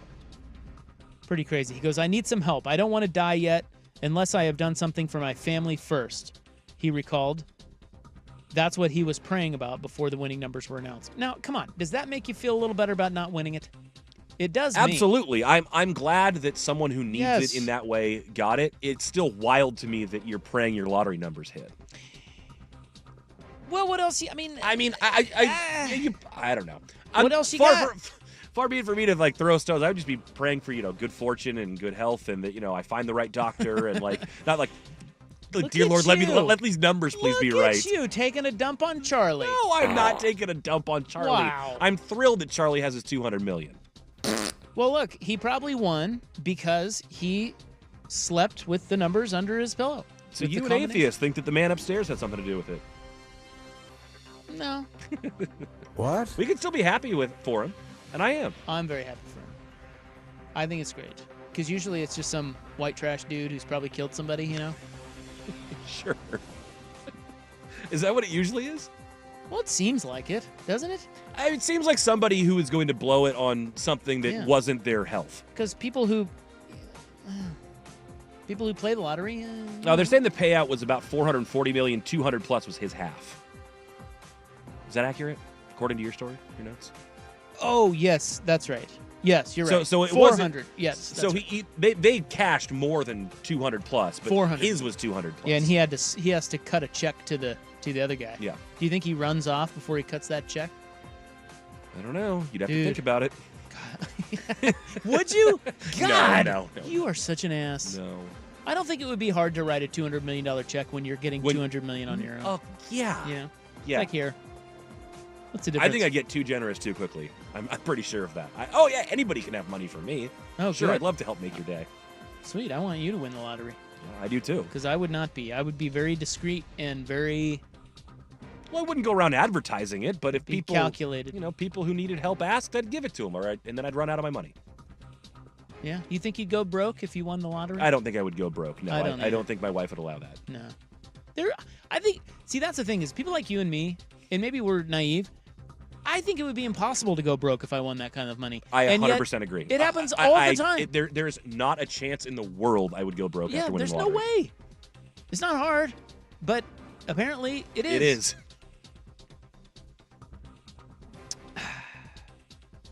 What else do I have for you here, fella?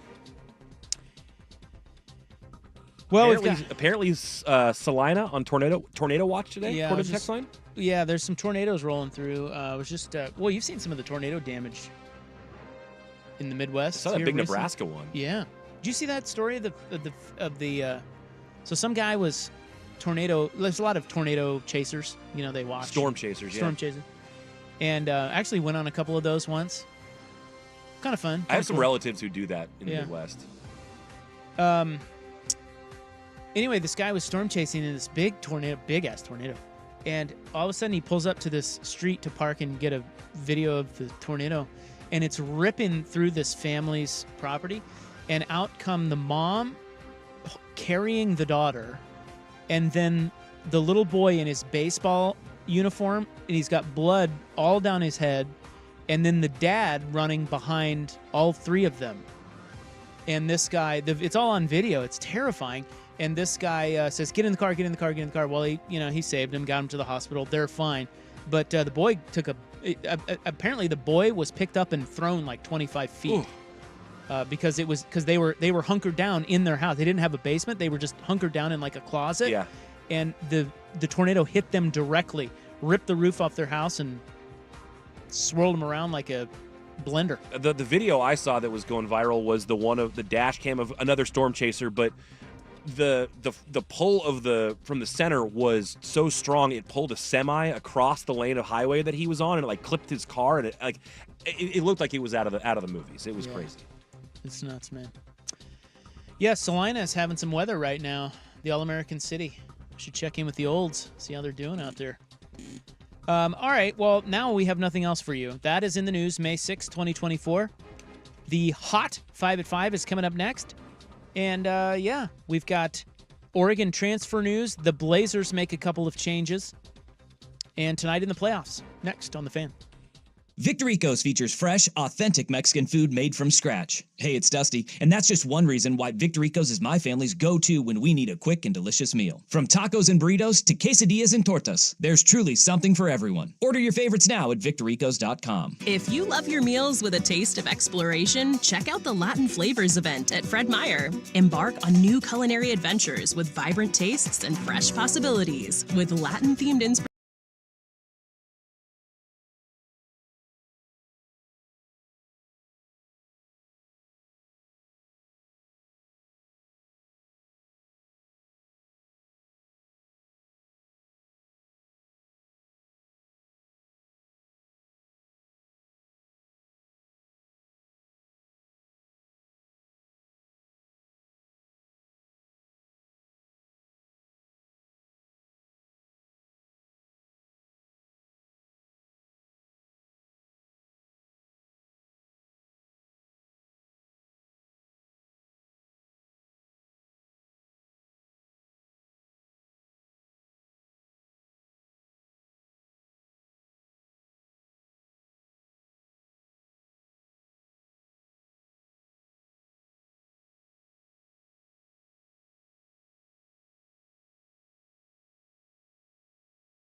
we're going to try to find somebody to talk to us about the Drake-Kendrick Lamar beef. I have been, so that was on my radar that's a thing that's happening, and I desperately want to get caught up on what exactly is going on there. You do, huh? Yeah. I think rap beef is really fun. Not that I, know very much about it, but I know that apparently they're landing haymakers on each other, if you believe what the Twitter community is saying. Certainly trending over the weekend that those two were beefing and dropping diss tracks on one another. I don't know. I could care less. I'm more interested in how deep the slander is going, like the things they're willing to say about each other. From what I understand, one of them called the other a pedophile. I've understood that as well, and that has piqued my interest. So we when are. You hate someone that much. Yeah. So it's getting personal. Anyway, I was just kidding. We're not bringing on anyone to talk about that, but we might talk about that in our own dumb way. That'll be the club 6 to 7. Right now, very on time today. I think we're ready for the Hot 5 at 5. Hot topics, hot opinions. Oh, golly, I'm hot today. And hot air. It's time for the Hot 5 at 5. That's hot. The Hot 5 at 5 on Primetime with Isaac and Sue. No, I mean it. That's very hot. The Hot 5 at 5 with Isaac and Sue. Brought to you on The Fan by Victor Rico's Mexican Food, the most popular burrito spot in Oregon. Online at victorricos.com. Number 5. My Winterhawks are playing tonight. They are up at Prince George, which I assume is up. Where is Prince George? Hold, please, and I will tell you. This is Game 6 of their best of 7 WHL Western Conference Finals series. So the Hawks, my Winterhawks, can go to the finals with a win tonight. They are up 3-2. Puck drops at 7. Yeah, they're in Prince George, British Columbia. So it looks like they're pretty far north, but directly north of Vancouver. Oh, okay. Well, it would be nice if you could watch that. I can't watch it, right? I don't know. It's not on TV. It says, I'm looking at the Oregon Live write-up on it. It says you can stream the game. I know some of the playoff games have been, but I don't believe that all of them are. I have to pay $7.50 to stream the game. That's a problem for me. Well, for a puckhead like you. Yeah, I'll pass. Tell me what happens. Number 4. Oregon women's basketball has landed a top transfer. Her name is Deja Kelly. She is the leading scorer from North Carolina. She is a 3-time All-ACC guard. She averaged 15.4 points per game in her career. She chose the Ducks over LSU. She is also one of the highest NIL earners. She has deals with Beats by Dre, Tommy Hilfiger, State Farm, and Crocs. She is the 7th transfer addition to Kelly Graves' roster, and she will have only 1 year of eligibility remaining. But, by all accounts, from those in the know, those that follow, a great get. Pretty good. Pretty good for the Ducks women's basketball team.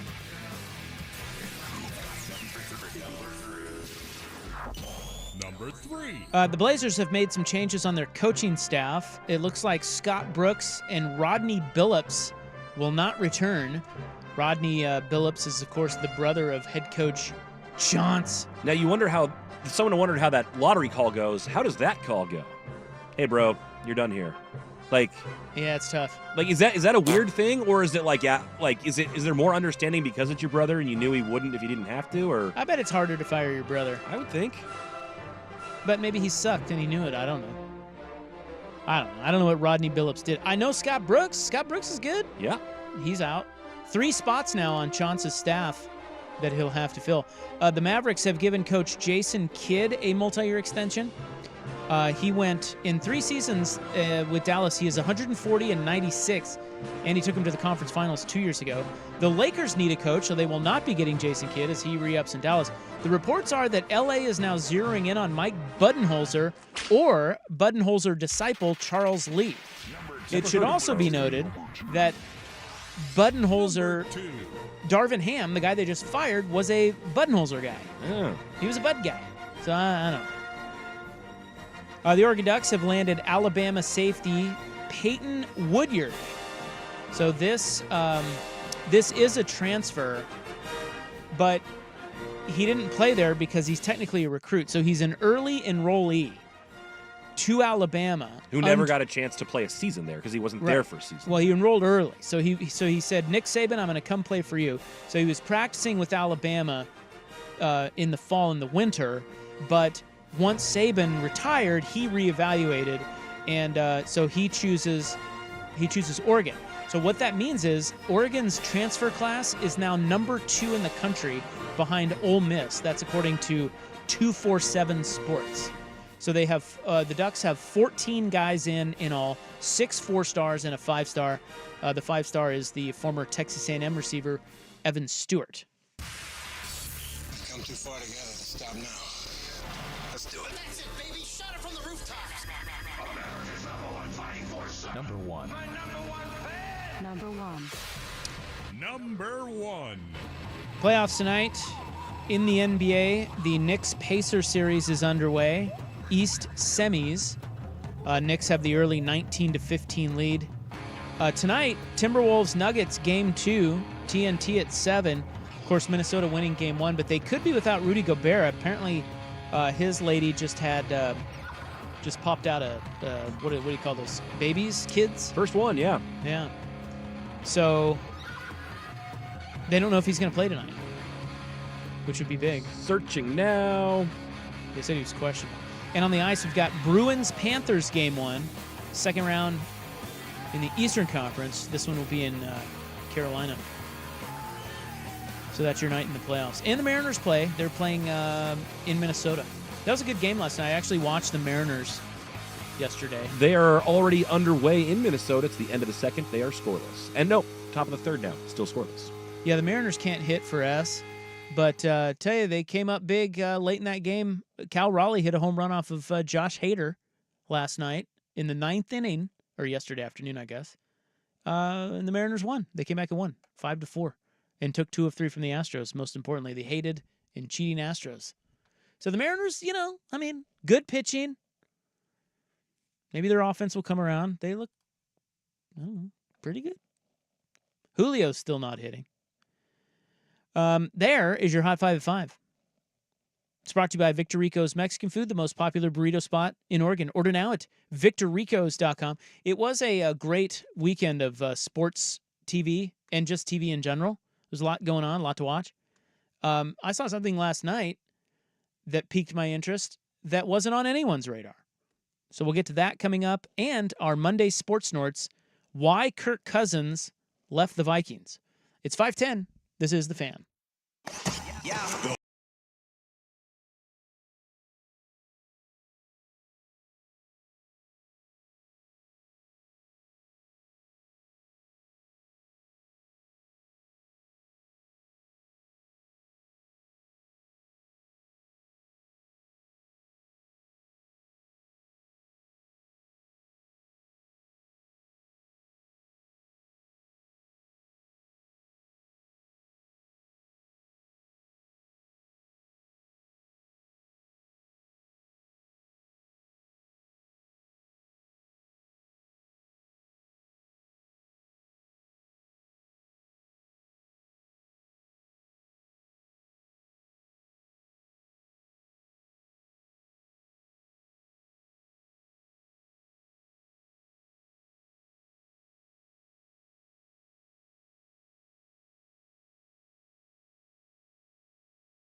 viewing television weekend, not even just sports, but if you call the Brady roast sports, add that in. I thought that was sensational. It was really funny, and we'll get to that coming up. But you had you had compelling NBA playoff games.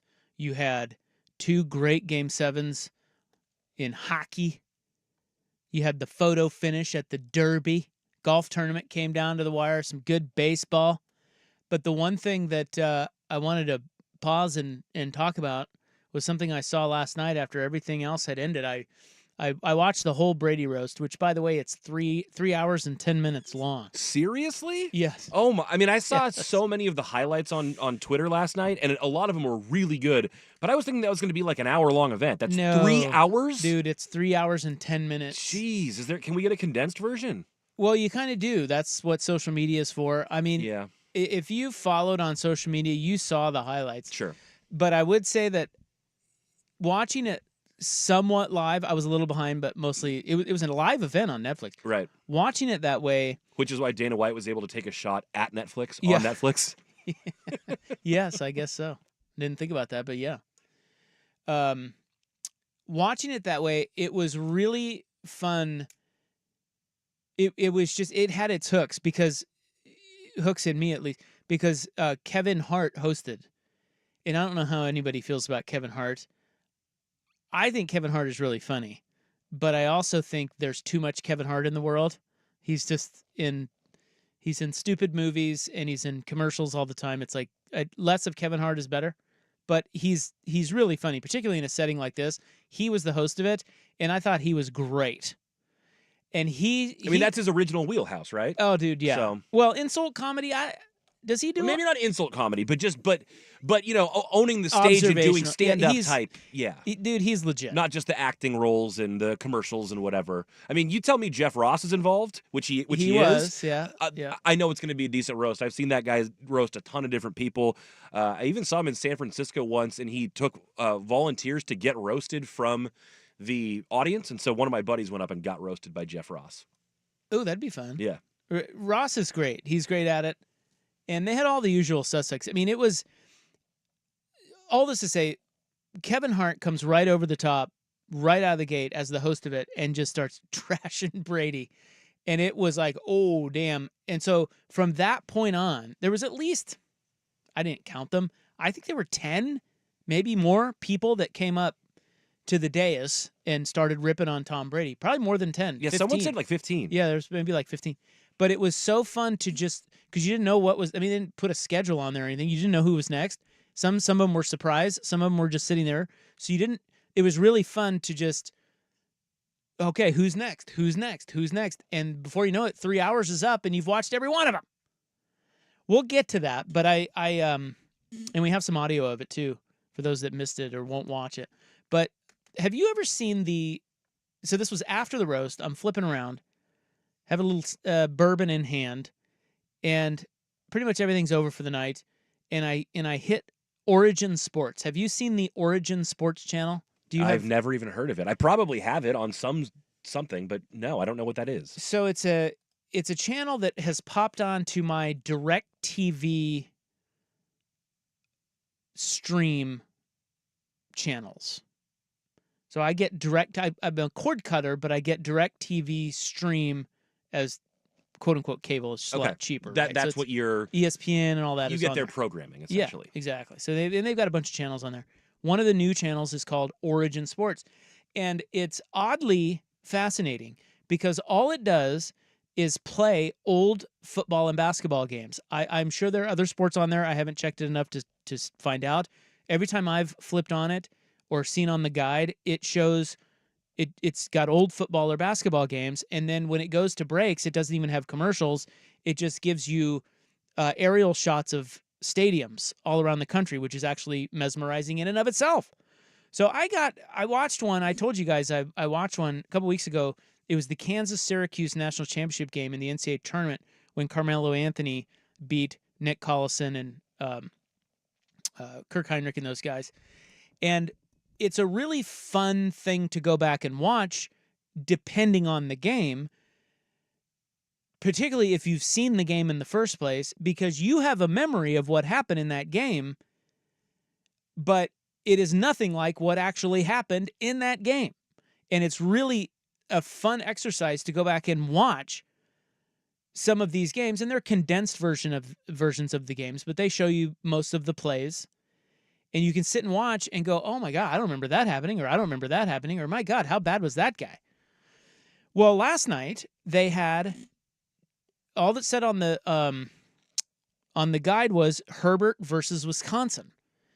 It was the Rose Bowl from 2020 where Oregon played Wisconsin, and it was the Justin Herbert game where Mario Cristobal finally let him run. Herbert ran for 3 touchdowns? Is that right? 3 tutties. Yeah. Yes, and we all remember that. I remember that. I remember him running for at least 2, if not 3 tutties. Okay. But when you go back and watch that game, first of all, I had to go look it up. Wisconsin, that team had 3 losses. They were coached by Paul Chryst, and their quarterback was a kid by the name of Jack Cohn. Look, I remember vividly watching that Rose Bowl, going, man, this is great to win the Rose Bowl. I'm really happy for Oregon. But when you watch it back, you go, oh my God, what a struggle that was. I don't remember any of that from the first time watching it. Herbert's receiver, first of all, watching that game back, Herbert's receivers dropped everything. They were kind of terrible at the end for him, right? Everything. And they only had, did you know that Oregon only had, well, no, I'll ask you, how many yards of offense did Oregon have in that game? Oh, not a lot, because I think... Ooh. Final score, 28-27. Total offense? Let's go 286. 204. Jeez. Dude, they had Justin Herbert at quarterback against Jack Cohn, and Jack Cohn outplayed, well, he didn't outplay. He threw for more yards than Justin Herbert. And here's the other thing. You know how many yards rushing Herbert had in that game? Because more than he had passing. It's known as the game where Herbert finally they let him run, and that was finally the difference. Was it not that many? He had 29. He had like one long first down, then a couple touchdown runs, right? Yeah, he had one long touchdown run for 30. There you go. And then he had a 4 and a 5 yard touchdown run, and then maybe some sacks or negative plays. But they had. I mean, it just shouldn't have been that hard. Yet, what I remember about that game is how great that game was, because it really was an exciting game. They had the scoop and score fumble for Brady Breeze. Yeah, it sounds like it's like, I don't remember it that vividly either, but it's like a good bad game or a bad good game or something like that. It was a great bad game. Yeah. It's not like one of those like classic championships where you're watching 2 of the best like trade haymakers. It's like you're watching 2 teams try to like plod along and just do a little bit not as bad as the other. Yeah, I guess and you guys being Duck fans maybe remember this better than I do. I don't remember Oregon's offense being that bad. I mean, I knew that we'd been talking about, Cristobal and who's the offensive coordinator? Was it Arroyo at that time? And them kind of holding Justin Herbert back. And now looking at Justin Herbert in the NFL, you go, oh my God, like, how did they not let that guy sling it all over the field? Well, he kind of did. His receivers were terrible. They were dropping everything. And Cristobal, his philosophy was, sort of ground and pound and he's very conservative. So it wasn't the best fit, but man, I'd forgotten how tough they were to watch. But that was a great game. Wisconsin had I think a kick return. It was like a 100-yard kick return for a touchdown too. But it also reminded me how far Oregon's uniforms have come, because those were atrocious.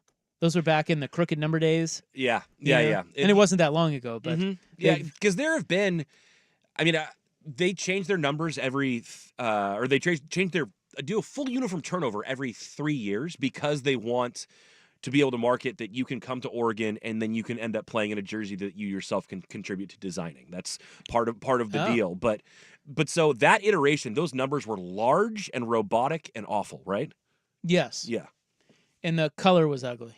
They've come a long way. Also, just random, but I was looking at that game, and it was the 2020 Rose Bowl, so it was 2019 season, but the game was played in January 2020, New Year's Day 2020. So most likely a giant super spreader event because that was right before COVID. Yeah. At any rate, as this texter puts it, and he is exactly right on the Vancouver Ford text line, the quality of play from those Cristobal teams were painful to watch and are even tougher to watch when compared to now. And that's exactly right. It's real. And I remember all the criticism of the offense with Cristobal and everything. But man, now that we've seen how good Justin Herbert is in the NFL, and you compare it to how the Ducks have played since Cristobal left, it really is shocking how awful that was. That was the Oregon fans' the Rose constant Bowl. gripe, though, was that you're able to get all these dudes and all these guys who are supposed to be able to unleash hell on their opponents, and you just don't get as much as you should. They never achieve their full potential as far as just their football output. Yeah, it's crazy. It was crazy, and that, you know, if you have the Origin Sports channel, keep an eye on games. Like, it's just totally random stuff. One was Drew Brees against, it was college. Purdue was playing somebody, I don't know. They just show totally random things, but it's actually really cool if it's a game you've seen before to go back and watch it and see how your view has changed of it when you rewatch it and how much you misremember. But anyway, I was thinking about Herbert. And, you know, that guy is going to could end up going down as the most accomplished quarterback ever out of the University of Oregon or the state of Oregon. You know, I mean, you have Joey, you have Mariotto, you have Fouts, Achille, number 1 draft pick. I mean, we all know who they are, but, you know, if Herbert stays healthy, I mean, is he not going to have the best numbers of all? The only guy that would be comparable would be Fouts, right? Yeah, in the NFL? I think that's the only person left for Justin to probably surpass. But where would he end up? Where would Herbert?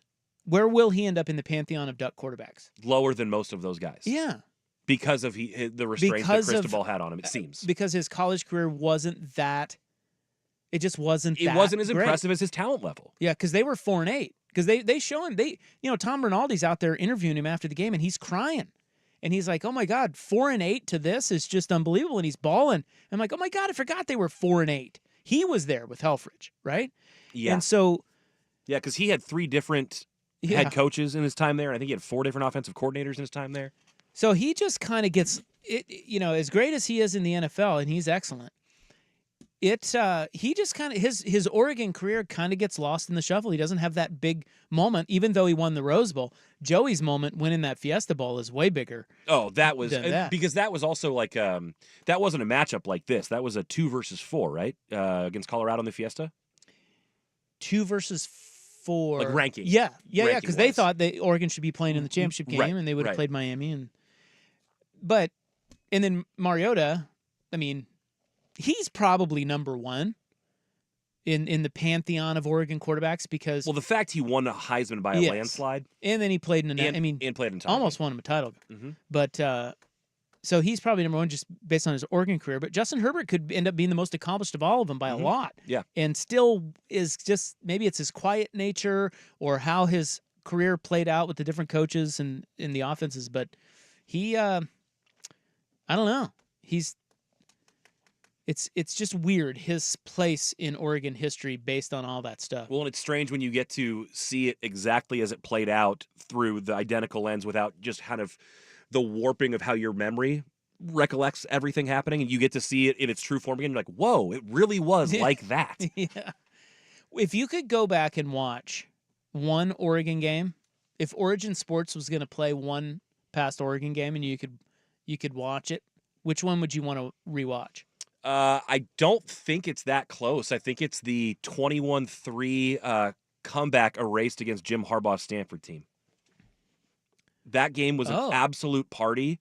It looked like... Was that at Autzen? It was at Autzen, and they were losing 21-3 after the first quarter, and Stanford was a top 25 team. They might have been top 15 or top 10, and things were looking horrible, and that was like... I think that was like the peak Chip Kelly. Like, it doesn't matter how many points you score on us. Our offense can take anybody over. And I just remember that one being absolutely magical. I mean, you also have, I would say, and I've seen it a couple times since I used to have it on my DVR, but the Oregon Wisconsin Rose Bowl that Russell Wilson couldn't get the spike off. That was like a 47-45 game or something like that. Great game. DeAnthony Thomas went nuts in that one, and it went all the way down to the wire with Russ Wilson. I mean, that's an all-timer for me as well. You know what I'd like to watch is I'd like to go back and watch the entire game of the Oregon-Oklahoma fumble. Yeah, I've seen that on like ESPN Classic before. Yeah, because it was. I remember it being. Say again, this is in my head. That was a great game. Mm-hmm. I don't remember the score, but I remember obviously I'm talking about the play where Oregon miraculously comes out with the fumble. Yeah, or didn't. No, they didn't at all. Because the Oklahoma player's holding it after the whole thing. That just to go back and watch that whole, because that was a huge game at the time. I remember that. Oh yeah, Ed Autzen and Oklahoma coming into town was a big deal. Adrian Peterson was their running back. Yeah, dude, that's. I think Adrian Peterson and Jonathan Stewart ran for like a combined 325 yards that day, or 350, something like that. Like Peterson, I think, went for over 200, and Stewart went over 150. Do you remember the final score? Because I don't. Boy, but I remember it being a good game. Well, it was 34-33, I think. Really? Is that right? You're right. Yeah. September 16, 2006. Oregon was down 13. Yep. Dixon hit Brian Pasinger to bring it to within 6. Oh Then you have the onside kick. Then you get another touchdown, and then Blair Phillips blocks the field goal at the end to steal the victory. You said they were down how many? 13. Well, I know when like they were down 13 in the last 2 minutes or whatever it was. It was 33-20. Yeah. With 3 minutes left. Yep. Yeah, I was at that game. I was a sophomore that year. Oh. And I was actually interning for the Oregon athletic department, so I was helping usher recruits around for that game. And part of the deal is for NCAA rules, you couldn't allow recruits on the field during the game. They could be there up until about 10 minutes before kickoff, and then they could be there as soon as the clock hit 0, but not in between. And so usually the fastest way to get them back to the locker room to see the post-game speech was via the field. But if you have a field storming situation, wrangling like 20 recruits who are there on official visits is near impossible. So we were trying to herd cats, getting these kids into the locker room to see Bellatti's post-game speech after this like epic win. Yeah, now that I think about it, I mean, at this stage of Oregon's football growth, we could do a whole segment on favorite or best games because they've piled up now. There are a lot of great. The Colorado Fiesta Bowl win, they blew them out, but that was amazing. Yeah. Of course, it all started with Kenny Wheaton. Yep. But you go just in the last 10, 15 years, there's a lot of really memorable games. The win at Michigan. Well, the fake Statue of Liberty, that was incredible. People mentioning here the Rose Bowl win over the semifinal game against Jameis Winston, giving Jameis Winston his first loss in college, or his only loss in college, when you just blasted Florida State. The only thing I remember they kicked the crap out of him. The only thing I remember about that game is they snapped it over Winston's head, right? It wasn't even that they snapped it over. Did he pick it up? Because I remember him backpedaling and he fell over and dropped the ball. Maybe that's what it was. But yeah, our mind's eye are seeing the same thing. Yeah. All right. Text the Vancouver Ford text line, if you wish. Ooh, the USC Oregon Halloween night game. That was a good one. Classic. It's a really good one. And Oregon State's got some big games too. There have been some really good Civil Wars. There were a couple like Civil Wars for the Roses. The one that was at Autzen, where Jeremiah Mazzoli needed like a 4th and 3 to send Oregon to the Rose Bowl and to keep Oregon State out. Whoever was winning that game won the whole thing, and it came down to the last play. Well, I remember a lot of Oregon State USC games. That were wild. Yeah, the Reggie Bush in the fog and all that.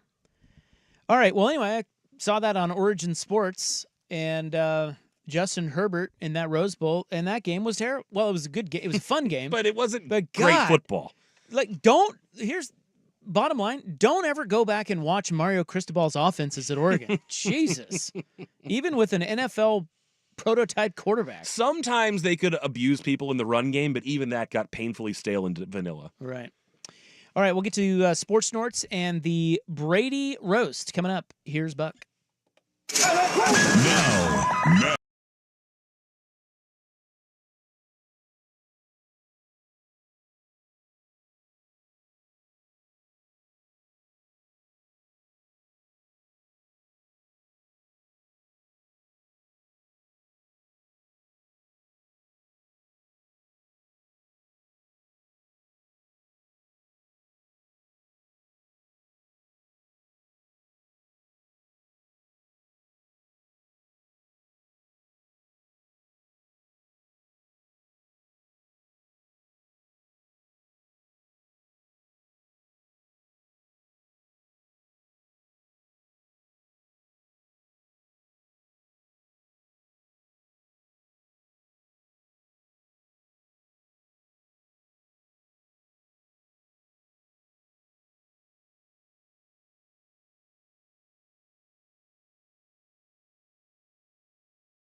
A lot of people texting in the Oregon game that they would want to see on Origin Sports.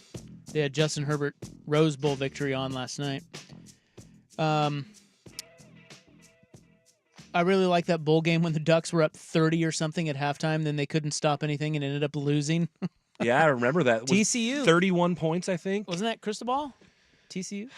That might have been Helfrich. I know that Vernon Adams got concussed in that one, and then Jeff Lockie came in, and he couldn't hit water if he fell out of a boat.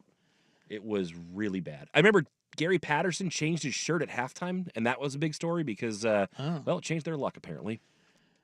The blowout 65-20 Civil War at Oregon State when the Beavers had a chance for the Rose Bowl. A lot of people bringing that game up. I don't know what year that was. That would have been, like 09 or somewhere around there. But yeah, I think that I think Oregon, they had a kind of a disappointing season. The image that is in my mind is Jason Williams, the receiver, like spiking a bouquet of roses on the ground and stomping on them in front of Beaver fans because they had a chance to get into the Rose Bowl and Oregon didn't, and Oregon kept them out. Somebody else said the unranked Ducks beating Ty Detmer and BYU ranked number 4 in 1990, one of the most significant regular season wins. P1 Scott bringing up 61-55 Oregon over Arizona State. In Tempe, 3 overtimes. I remember that game. That game was wild. 2015 or something, 61-55. And you know what one comes to mind for me, too, is the triple overtime win at Arizona. That would have been Mazzoli and Ed Dixon and those guys. And there was the Arizona team was so confident they were going to win, or their fans were, that they started to hop over the fence on the field and then couldn't get back up. So they had to stand there for all 3 overtimes only to not rush the field. I remember that. Yeah. All right, well, we got to get into some hot Brady roast talk. Yeah. It was good, dude. I'm telling you. It was good. It's worth a watch. I don't know that I'm going to make it through all 3 hours. I have seen some great highlights, though, that have enticed me to at least start. Well, I think I was thinking about this last night, and Wall Street Journal had an article on this, and it kind of reiterated some of what I was thinking, and that is that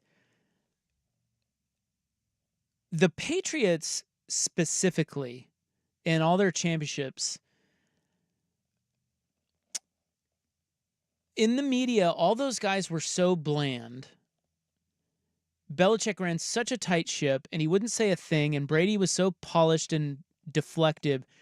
We never really knew what was going on with them. They never showed us the way the sausage is made, like we've No. seen with other teams, organizations, franchises. Never on Hard Knocks. Never. Like players were jettisoned or chastised for not doing it like the Patriot way. If you stepped out of Yes. line, you didn't stay Yes. around. And so basically you show up with your lunch pail, you go to work, you do your job, you shut your mouth, and that's that. Yeah, they wouldn't tell you a thing. Uh-uh. And if you think about all the controversies that happened with them, a lot of it was not a lot of it. Well, yeah, a lot of it was it was sort of their own fault because, you had Deflategate and Spygate, and they would just be mum about all of it. And then you had, just the Brady-Belichick relationship and just all of it. They just tried to keep so squashed that people couldn't help but speculate and create narratives. And all of that. So that's all to say that, first of all, I think roasts are funny in general. Insult comedy is funny. I agree. But when comedy and sports collide, you're talking to a guy, that's chef's kiss for me. I love that. Sign me up. But I think it's hard to do because often Yes. the comedians can't thread the sports needle, and often the sports people can't thread the comedy needle. Yes. So you got to do it right, and if it's done right, though, it is aces. And I'm telling you, this was aces. It was really funny and very awkward and uncomfortable. And there were Aaron Hernandez jokes, and nothing was off limits. The only thing that nobody ever said a thing about, I was surprised. There was never a joke about Brady open mouth kissing his kid from was that Hard Knocks? No, whatever? that was the Facebook series Tom that's versus Time. Yeah, but so they left the kids are off limits, and there was never talk about his kid. But man, they roasted him about Giselle. Although not all kids were off limits, because one of the roasts that I don't see here on our array, but that I know he said was when Brady himself was roasting the people who got to roast him, he roasted Kim Kardashian and said, "I'm amazed that you're here tonight, not because that you could make it here, but because you're actually leaving your kids with their dad." Yeah, at home with their dad. shot on Kanye. Right. Yeah, no, it's just I think what it is, and then we'll get to some audio coming up next, but to see those guys, because there's just a lot of that. Wall Street Journal called it like almost like an exorcism.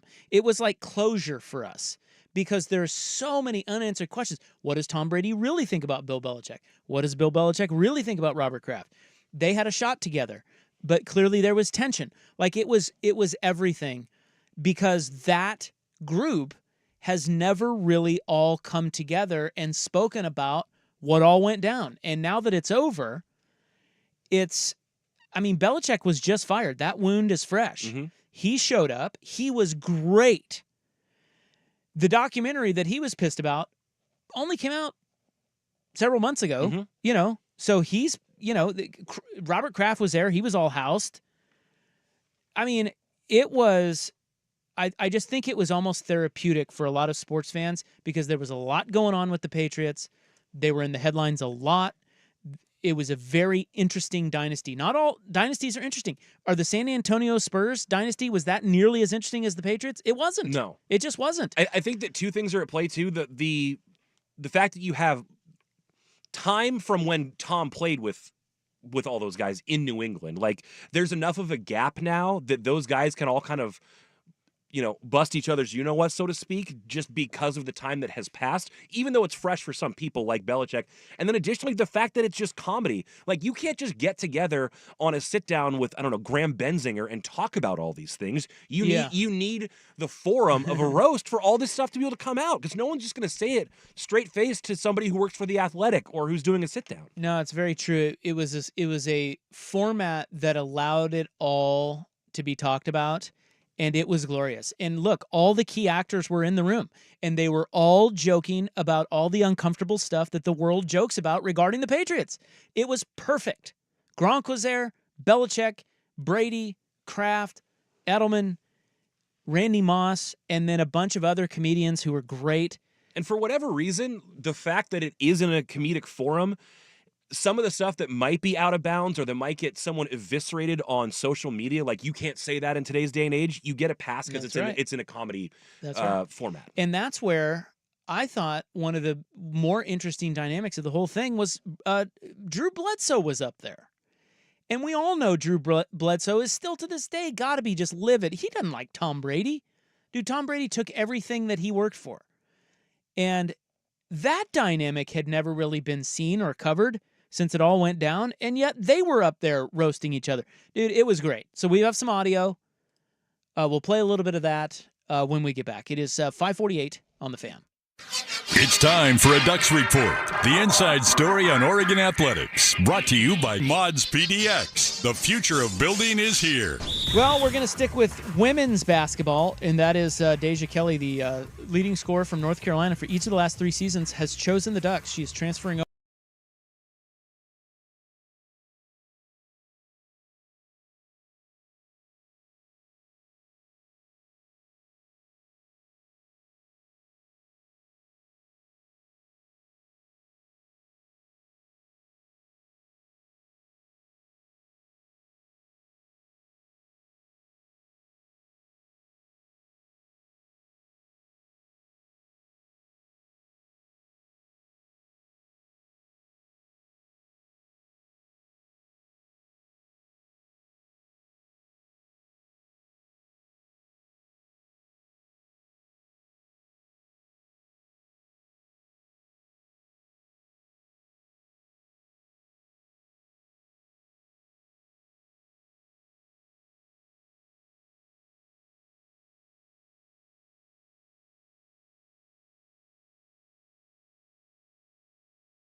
It is absolutely worth a watch if you're a sports fan, if you're interested in the Patriots dynasty, which to me is one of the more interesting dynasties that has happened since I've been alive. There's just a lot of storylines with them and Tom Brady and Belichick's relationship and everything. It's just, I mean, it's sports and soap opera.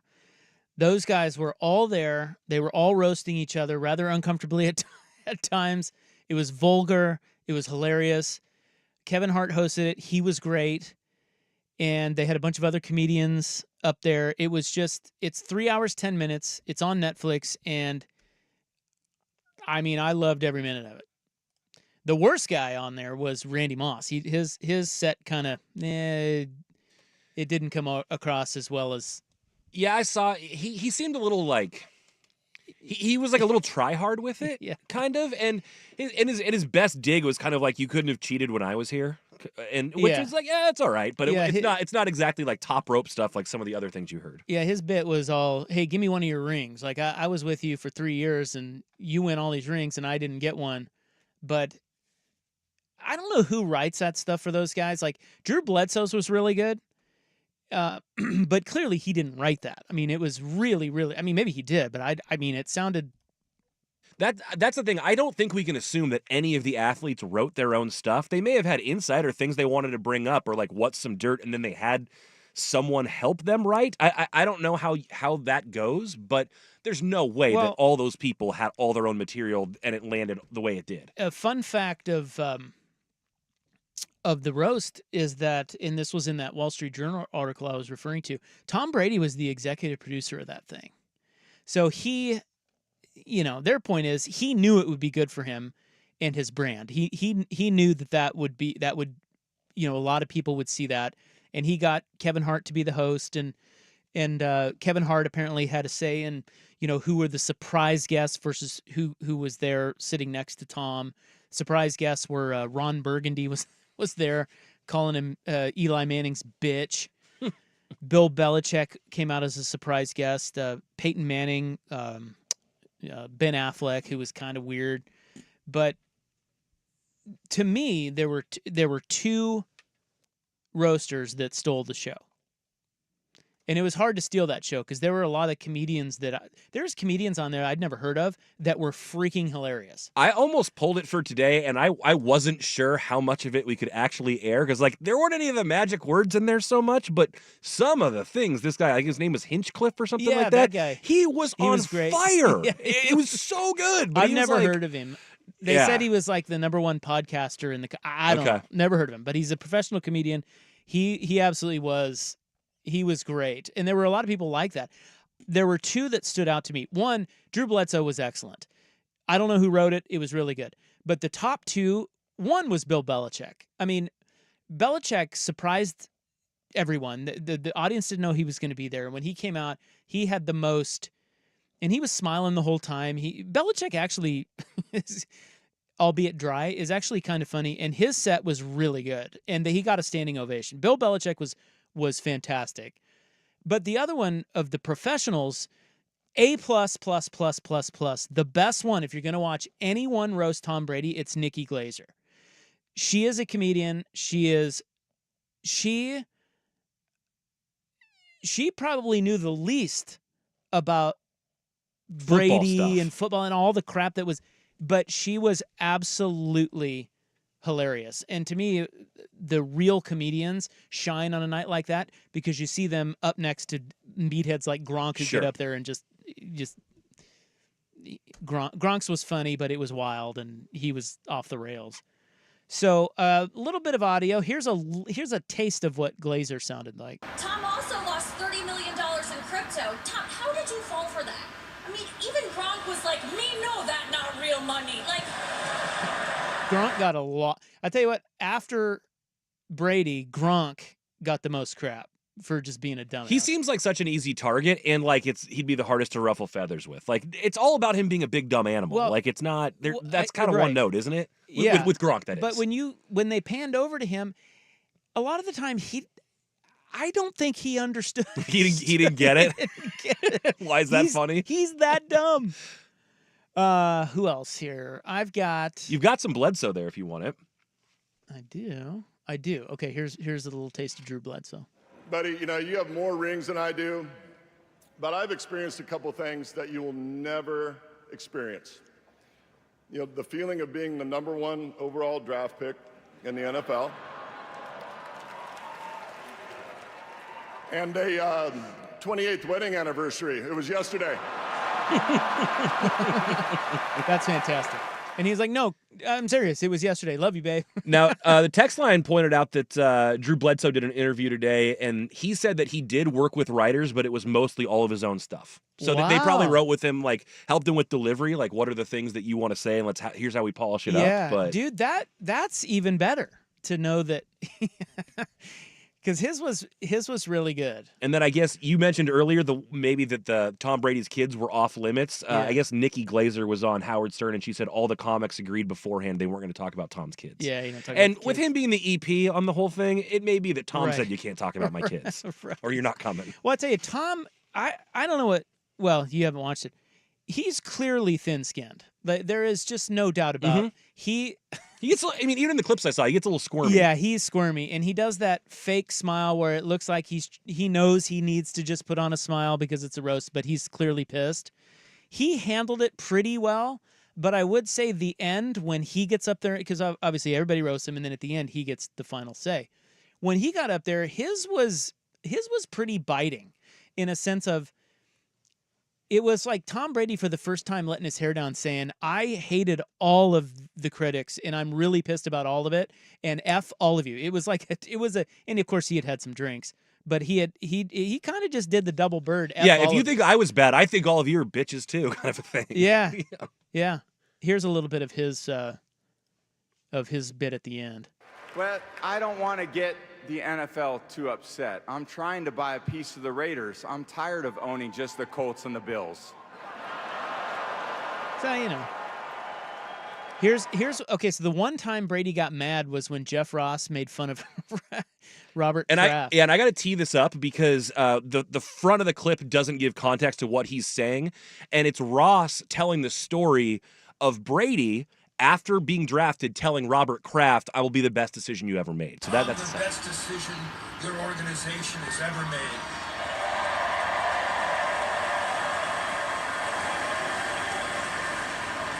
Would you like a massage?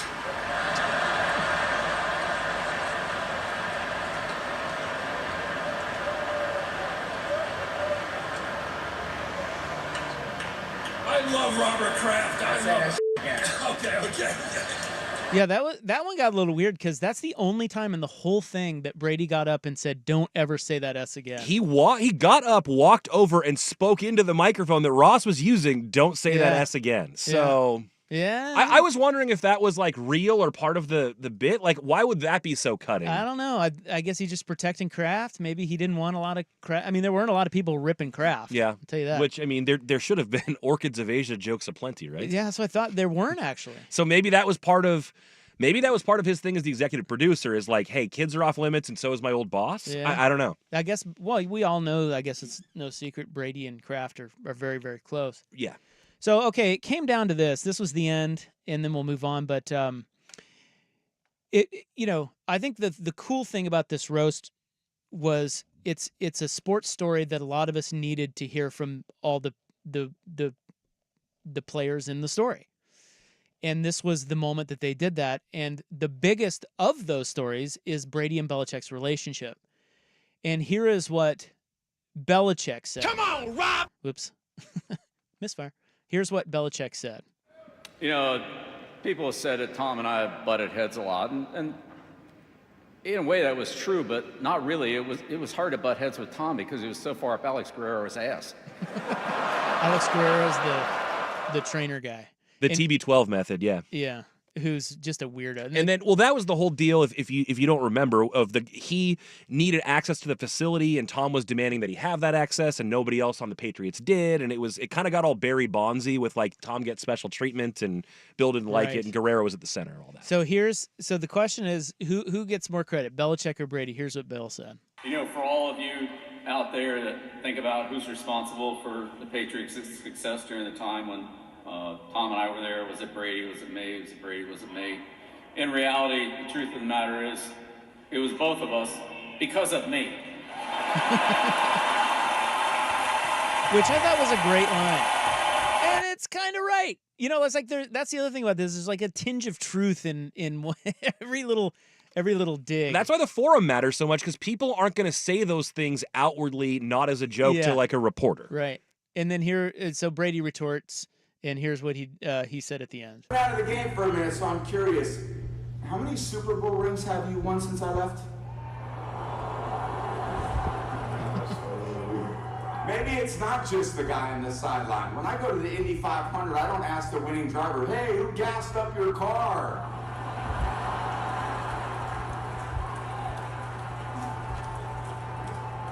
There have been a lot of jokes tonight, but the truth is, I miss the love of my life.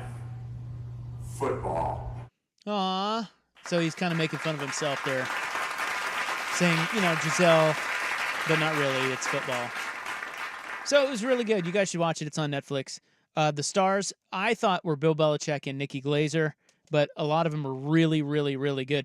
Do you think LeBron would ever sign up for something like that? Oh, no. Will we ever get a LeBron roast? I think that he would want to do something like that, but couldn't pull it off, and it would end up looking and feeling like too self-congratulatory. Like the digs wouldn't cut deep enough, and it'd be too kumbaya jokey. Like I don't think he could handle it. I'm I really not sure don't. NBA guys could. Like I was thinking last night, like what if we had a Durant Oh roast? God! I mean, he'd. He'd no chance. There's just no chance. I mean, you got a lot of fodder, but it's just like.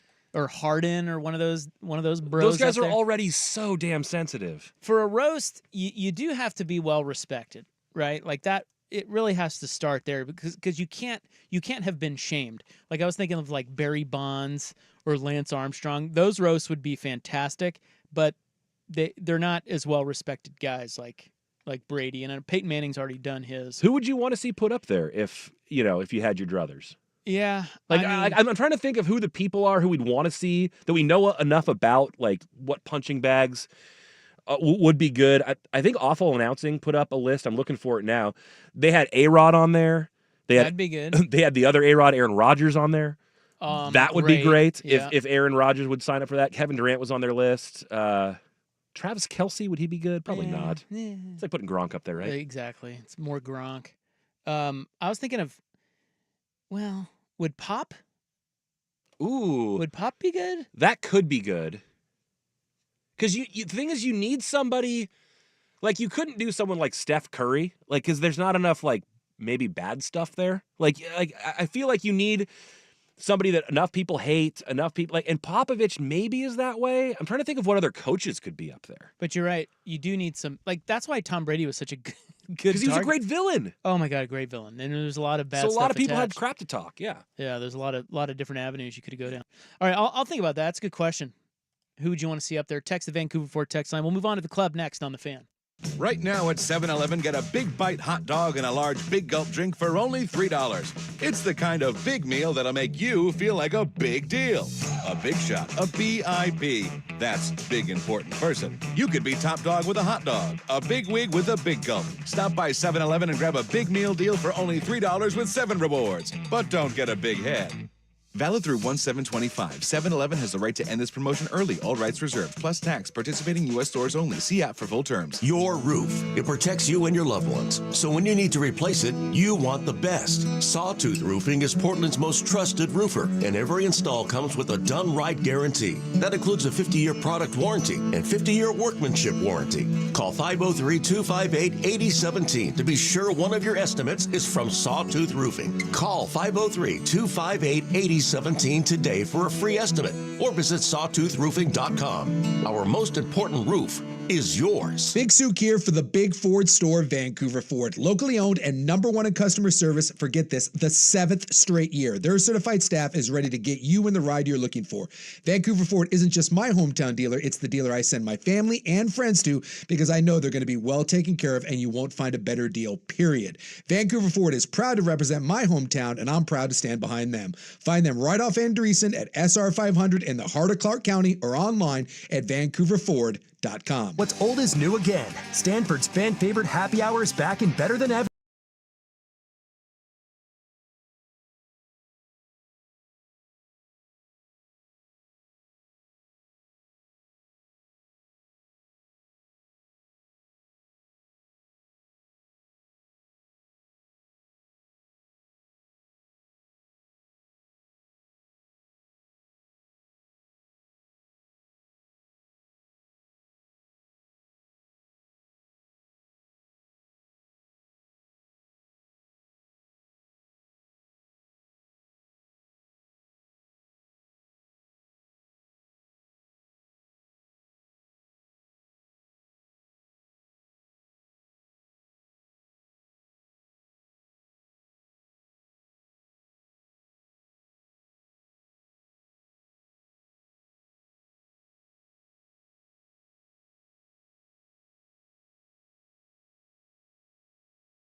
And the thing I love about Swigard, that guy has not been a main show host here. He's been here for almost 25 years, maybe a little less.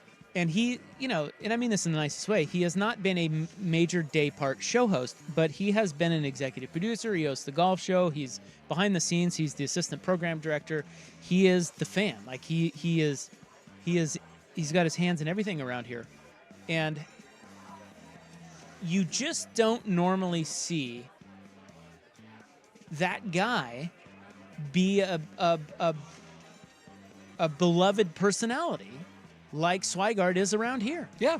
Like he's just everybody loves Swag. Swag's great. Yeah, it's got to be the Swag roast. It's got to be the Swag roast. Next on the list would be Souk, but boy, I tell you what, depending on who it was coming from, you better be careful, man. I think he'd let me roast him. Hell, that's what we do every day, but I don't I don't know. You mentioned Dusty would be a fun one. Dusty would be good because he could handle it, and there's plenty of fodder for him. Dirt would be good. I don't know about Sprague. Maybe I don't know enough about our friend Brandon, but we should do a fan roast. Sure, why not? Because everyone inevitably just kind of ends up roasting each other. Like, I know it's focused on one person, but when people go up there, like, they have shots at other people, too. So, for sure. There's plenty of crossfire. Yeah, they go through each of the, Yeah, but if we did it, we'd have to do it with, we'd have to bring in some heavy hitters. Local comics? Yes, people that know us, that, that listen. All right, well, let's get to your white privilege, you little bitch. So, Buck is regaling me. He's telling me about his trip to Southern California. Yeah, I thought he went to the Bay. He didn't. He went to Southern California. And in and amongst his 3 or 4 different stops on his Southern California trip, he's staying at a ranch in Santa Barbara, which, I'm sorry. No. We stayed at an Airbnb in Santa Barbara. We stayed at a ranch in Solvang. But, Yeah, but tomato. My point is, Santa Barbara is as bougie as it gets. Yes. And then a ranch. I've actually never been to Santa Barbara, so that was new to me. Yeah, Santa Barbara is where, that's where, I've told this story on the air before, but that's where I went to Brad Paisley's house. What? I don't think I know this story.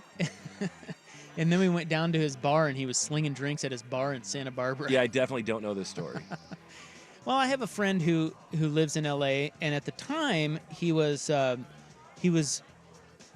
running, I think, Twitter music, or Twitter was trying to get artists to release their music on Twitter. Now, he has since left Twitter because none of this worked out. But when Souk and I would go down there for the Pac-12 Media Days, it would be in July. And I would text my buddy Bob, and I would say, "Hey man, I'm coming to town. Let's meet up. Let's have a dinner." Well, Bob was never the type to just have a dinner. He'd be like, "Okay, I have something planned for you."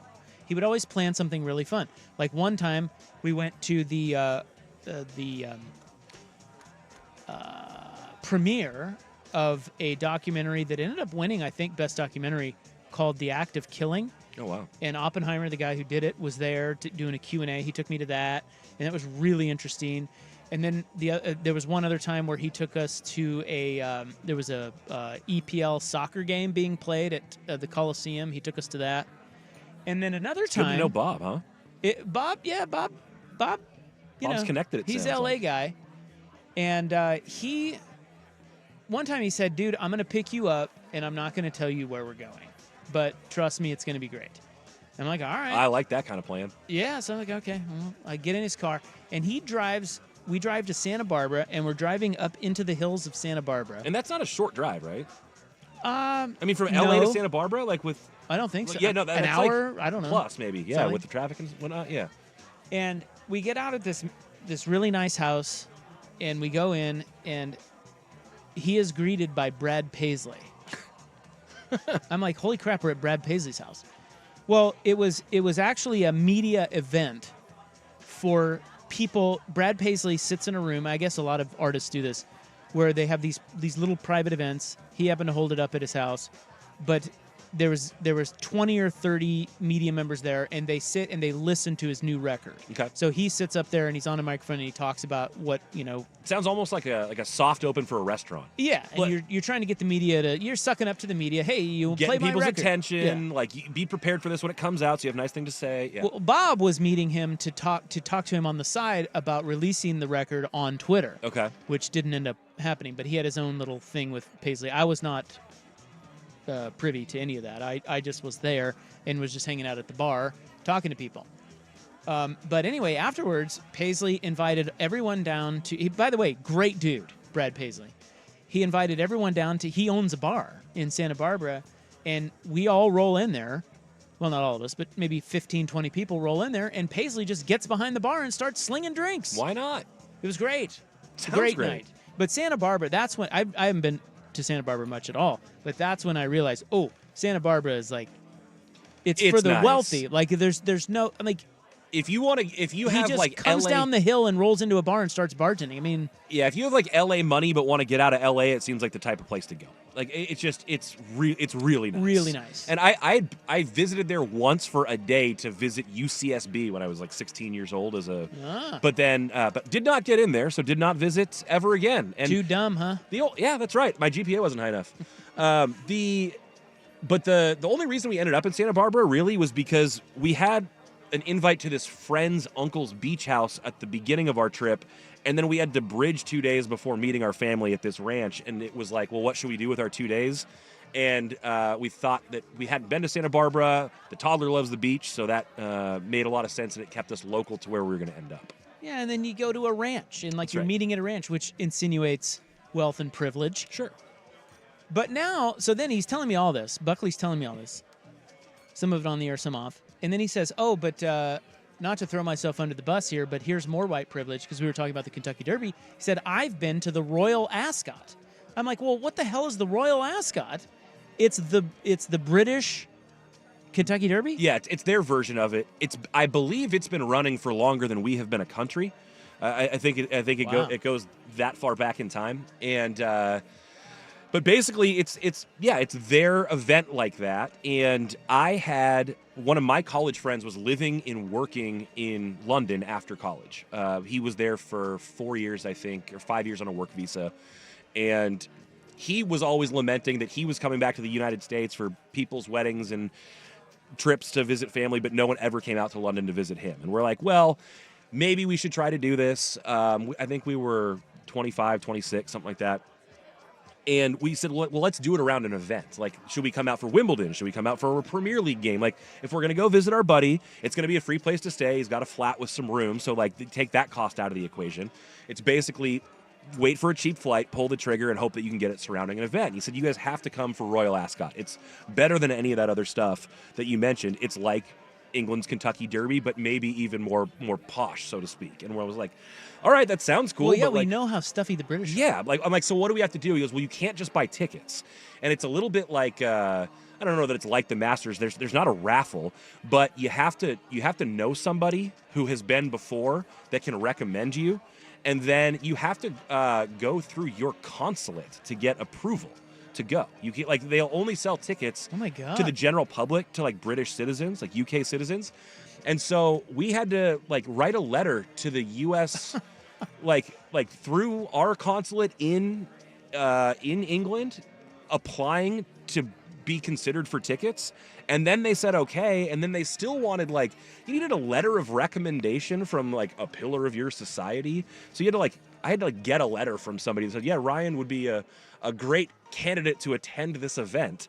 Because when you get there, if you're one of these internationals, they bring you to something called the Royal Enclosure, and it's basically the area where they like allow the Queen and the royal family and stuff. Now, we weren't around her Jesus, and them, man. but Wait a minute. Who gave you the letter of recommendation? I mean, it's kind of a BS thing, but I asked my dad's buddy, who was an Olympic water polo player. I was like, oh, former international athlete that I know, maybe he could give me a reco, and he did. So, but like, you know, my mom is a Not that nurse. impressed. No, I know my mom's a nurse, and she wrote the recommendation for my best friend. So it's not like you really need someone that's all that esteemed, but Okay. just some reco, and then But the deal there is that on Ladies' Day, which is the day that we went, it's a 5-day event. Ladies' Day is the kind of the red carpet like social day where all the different get-ups and hats and things are really featured. It's kind of like the Saturday at the Kentucky Derby. The dress code is traditional British morning dress or traditional British morning wear, which means trousers, a waistcoat, coattails, and a top hat. What? So we had to go and find the equivalent of like a men's warehouse in London to get fitted in top hats and waistcoats and coattails to go to this event. And then it's outside of London. It's like a 40-minute train ride. Okay. So you grab a bunch of beers and you head out there and you go up to your spot and like you've been to other horse races. It's akin to other horse races, but it's just this big spectacle of event. There's these people wearing crazy dresses, crazy hats, and there's 13 or 14 horse races. So I guess that's where the ascot, that you wear. Yes. That is. It is named Ascot because of this event. Is that right? The Royal Ascot. I mean, the event takes place in the city of Ascot, England. Yeah, so, it's at but the I Ascot racecourse. But I didn't know that the Ascot, the garment, came from the place. I did not know that. Yes. God, dude. So you're in a top. I have never worn and never will wear a top hat. I thought the same. I've never even worn a tux. I don't know that I had at that point in my life either. So you're in a tux and tails and a top hat? Well, I sent you some photos. You can check them out. Rolling into Women's Day or whatever. Ladies' Day, yeah. So, wow, dude. Yeah, you'll see in the photos. I went over there. Wait, who's the woman in the big pink hat? What's that about? Oh, I don't know. The hots? Yeah, who are the hots? I don't know. We just random hots. We're like, will you take a picture with us? Okay. And they did. So I don't know who they are. Big old headdresses, much like the Kentucky Derby. Yeah. Wow. That looks like a blast. It was really, really fun. Did you see the Queen? We did. We saw her go by in her carriage. I mean, we didn't see her like near us, but they kind of like take a lap with her in like a stagecoach buggy type situation. She waved at you? She kind of waved at everybody. She just did a little thing. Now, what's with all the you got a picture here of all the benches on the lawn? It looks like COVID, like they're separated like COVID pods. Okay, so what is? And then look at the next picture after that, where it's like everyone looks like ants. Yeah. So the second picture is like the general admission area, and the one with the benches is the royal enclosure. That's where like all the international people got to go, and it's that's where basically you are. It's basically just to give people space and room, and like there's probably 5% as many people in there as there are in the general. God, you are so area. privileged. I know. It just keeps like if Suk were here, he'd be killing you for this. Oh, for sure. We can still do it when he gets back. I'm slightly jealous. I've never heard of it. I hadn't either until my friend brought it up, and that's super cool. Yeah, we basically just committed to going to see our buddy and wanted to pick the best event to do it, and we were all young, single, and saved up some money. I mentioned to you off air that I funded mine through winning a high stakes fantasy football league, which was great. So I didn't really hit my bank account much. So you won a high stakes fantasy football league that paid for your trip to the Royal Ascot? Kind of. I mean, paid for a lot of it. I won $4,000 in the fantasy football league. So damn, dude. It was a league that I played in once. I think it was a $500 buy-in, and then you had to pay for every transaction, like add or drop guys, and then you either won money or lost money every week, depending on about your outcome against your opponent. And I was lucky enough to win the league that year, thanks to Josh Freeman and Kellen Winslow combining for 7 tutties on championship week. All right. And that paid for my trip. That's some culture right there. Somebody said this is some white people ass. Yeah, it is. You know what? Almost everybody there. It is. Yeah, everyone's white there for sure. But I went to I've told the story, but when I went to Italy, I went to the Palio. I've heard that's awesome. Dude, it's the most culture I've ever been a part of. Is that the one where they don't have saddles? Yes. Okay, yeah.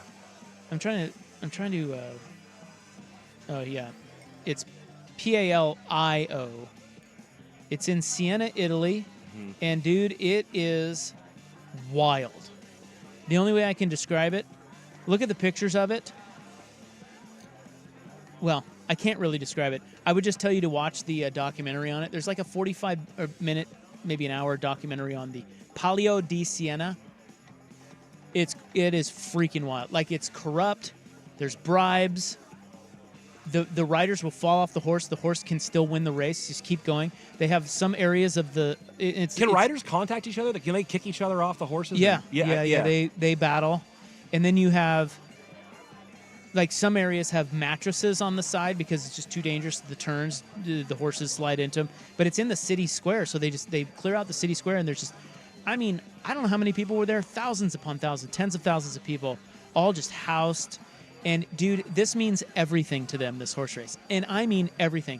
And each horse is represented by basically a neighborhood. And right, it's all regional based. So people root for it like they're rooting for their soccer teams, but it's a horse race. Yes. Yeah. And right under us, when the race ended, a big brawl broke out right under us on the track because these fans get so mad. It's like a about turf war. Losing. It's unbelievable. I've never seen so much culture in my life. It is so cool. It's called the Palio, P-A-L-I-O. You can look up a documentary on it or check out the pictures. Anyway, look at us with our white privilege. Yeah. You and I. Although I will say the Palio is much more gritty and oh, I'm sure, Italian than the Royal Ascot. And the other notable thing, it's run on grass, and they run the opposite direction of our horse races, which is a little bit jarring. Really? Yeah, They go the other way. Mm-hmm. Stupid. Well, let's talk about what we don't know about the Drake-Kendrick Lamar beef. That's next. Here's Buck. Now, from the Fan Sports Desk, a Sports Center update on 1080 The Fan.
that tomorrow. But I'm just telling you, this game is pretty good.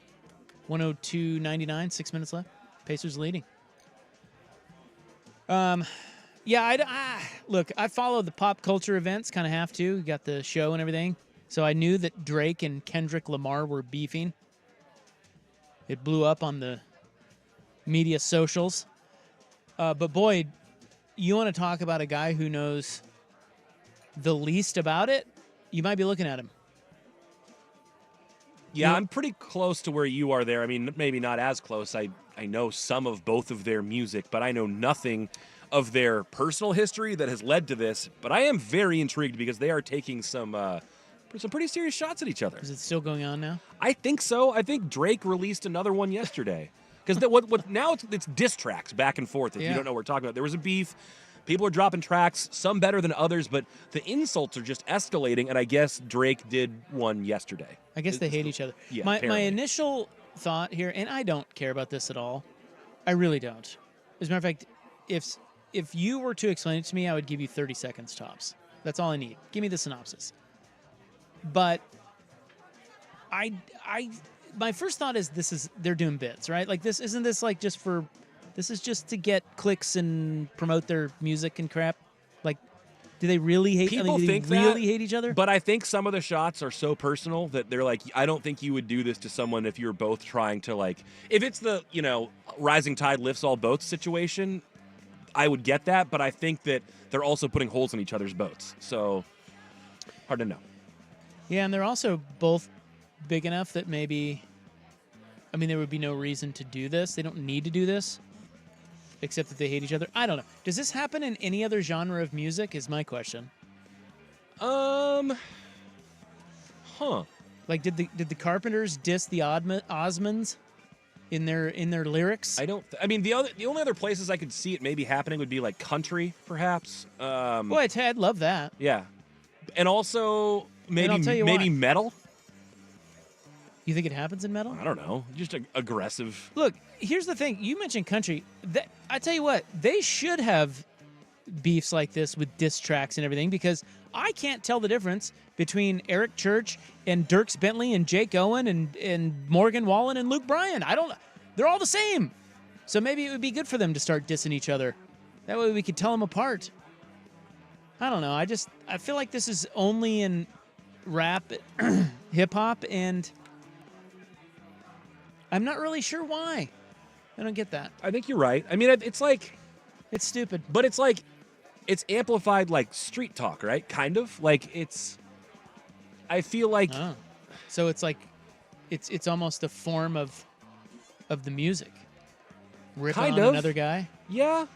Because you think it's not like this is a new idea. You can go back to like other generations of rappers where this has happened, East Coast, West Coast, and stuff like that. I have found a little bit of an explainer here. Yeah. But like you said, if you only got 30 seconds, it's going to take longer than that. I want 30 seconds. Give me the basics. Somebody said it's over. Drake is playing all defense as of his last song. He's against the ropes, standing 8 count at best. Yeah, I guess Lamar called him a pedophile, claiming he likes underage girls. So this is what I'm reading here. It says after the rappers released numerous diss tracks about each other in recent days, Drake dropped The Heart Part 6 yesterday, in which he denied Lamar's allegations that he likes underage girls and is hiding another child. He said, quote, "Speaking of anything with a child, let's get to that now. This Epstein angle was the S I expected. TikTok videos you collected and dissected. Instead of being on some diss direct S, you rather effing grab your pen and misdirect S." Well, my. All right. So he's denying All right. it. Well, somebody mentioned Neil Young and Leonard Skinner. Oh. They had beef. That's right. I remember that. Southern Man. That's a thing. They hated each other. And I want to say Neil Young eviscerated him, but I'm not sure. Maybe I have that backwards. Or maybe I just like Neil Young more. Because I do like Neil Young. Found a Rolling Stone list of the 30 fiercest feuds in music. What's number 1? Loading. Let's see. Fiercest feuds. Let me see if I can guess. Who hates each other? Well, so this is going to be... So the first one they lead with is John Lennon versus Paul McCartney. That's not, yeah, I mean, Okay. a rivalry, but like they didn't really go on to diss track each other, did they?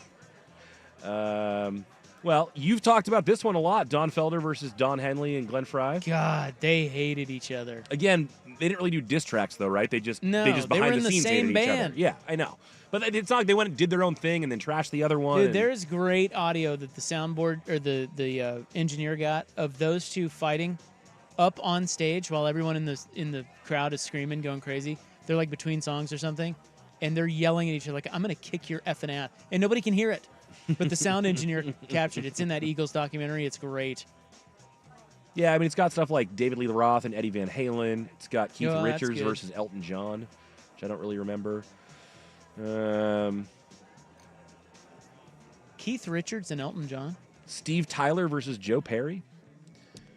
I thought they were buddies. I don't know. Slash versus Axl Rose. Okay, that's one. But didn't those guys all hate each other? Oasis versus Blur. What about the Oasis? Well, there Versus you each go. other, yeah. Yeah, those two brothers. Pac and Biggie, obviously, a Yeah. huge headliner. Okay. Kid Rock versus Tommy Lee, apparently, was a thing. Who cares? Prince versus Michael Jackson was a thing. Really? Let's see. Didn't know that. I'm gay, I'm gay, I'm gay. All right, well. Apparently, it says, even friendly games could turn heated. When both men shared a studio, the competition bubbled over onto a ping pong table. Prince ultimately emerged victorious when Jackson fumbled his paddle trying to ward off a spiked ball. Did you see that? Prince supposedly crowed as Jackson slunk away. He played like Helen Keller. What a feud. Hot ping pong beef. Ping pong beef, okay. I tell you what, I could see those two, Michael Jackson, Prince in the studio. I could see that being pretty effing competitive. And would be awesome to see On the behind ping pong scenes. table, not so much. Yeah, ping pong, yeah, who cares? I guess Guns N' Roses and Nirvana had a beef. Oh. All right. Well, it's over, guys. We missed it. The Drake-Kendrick Lamar beef is no more. And according to one of our listeners, and I'll go with that, Kendrick Lamar won. We'll be back to wrap it up next on The Fan. Hey, a nice new offer from Window Nation this May. So what is it, May 6th? You have about 3 more weeks to take advantage of this, and it's quite a deal. They're calling it their semi-annual sale where half off all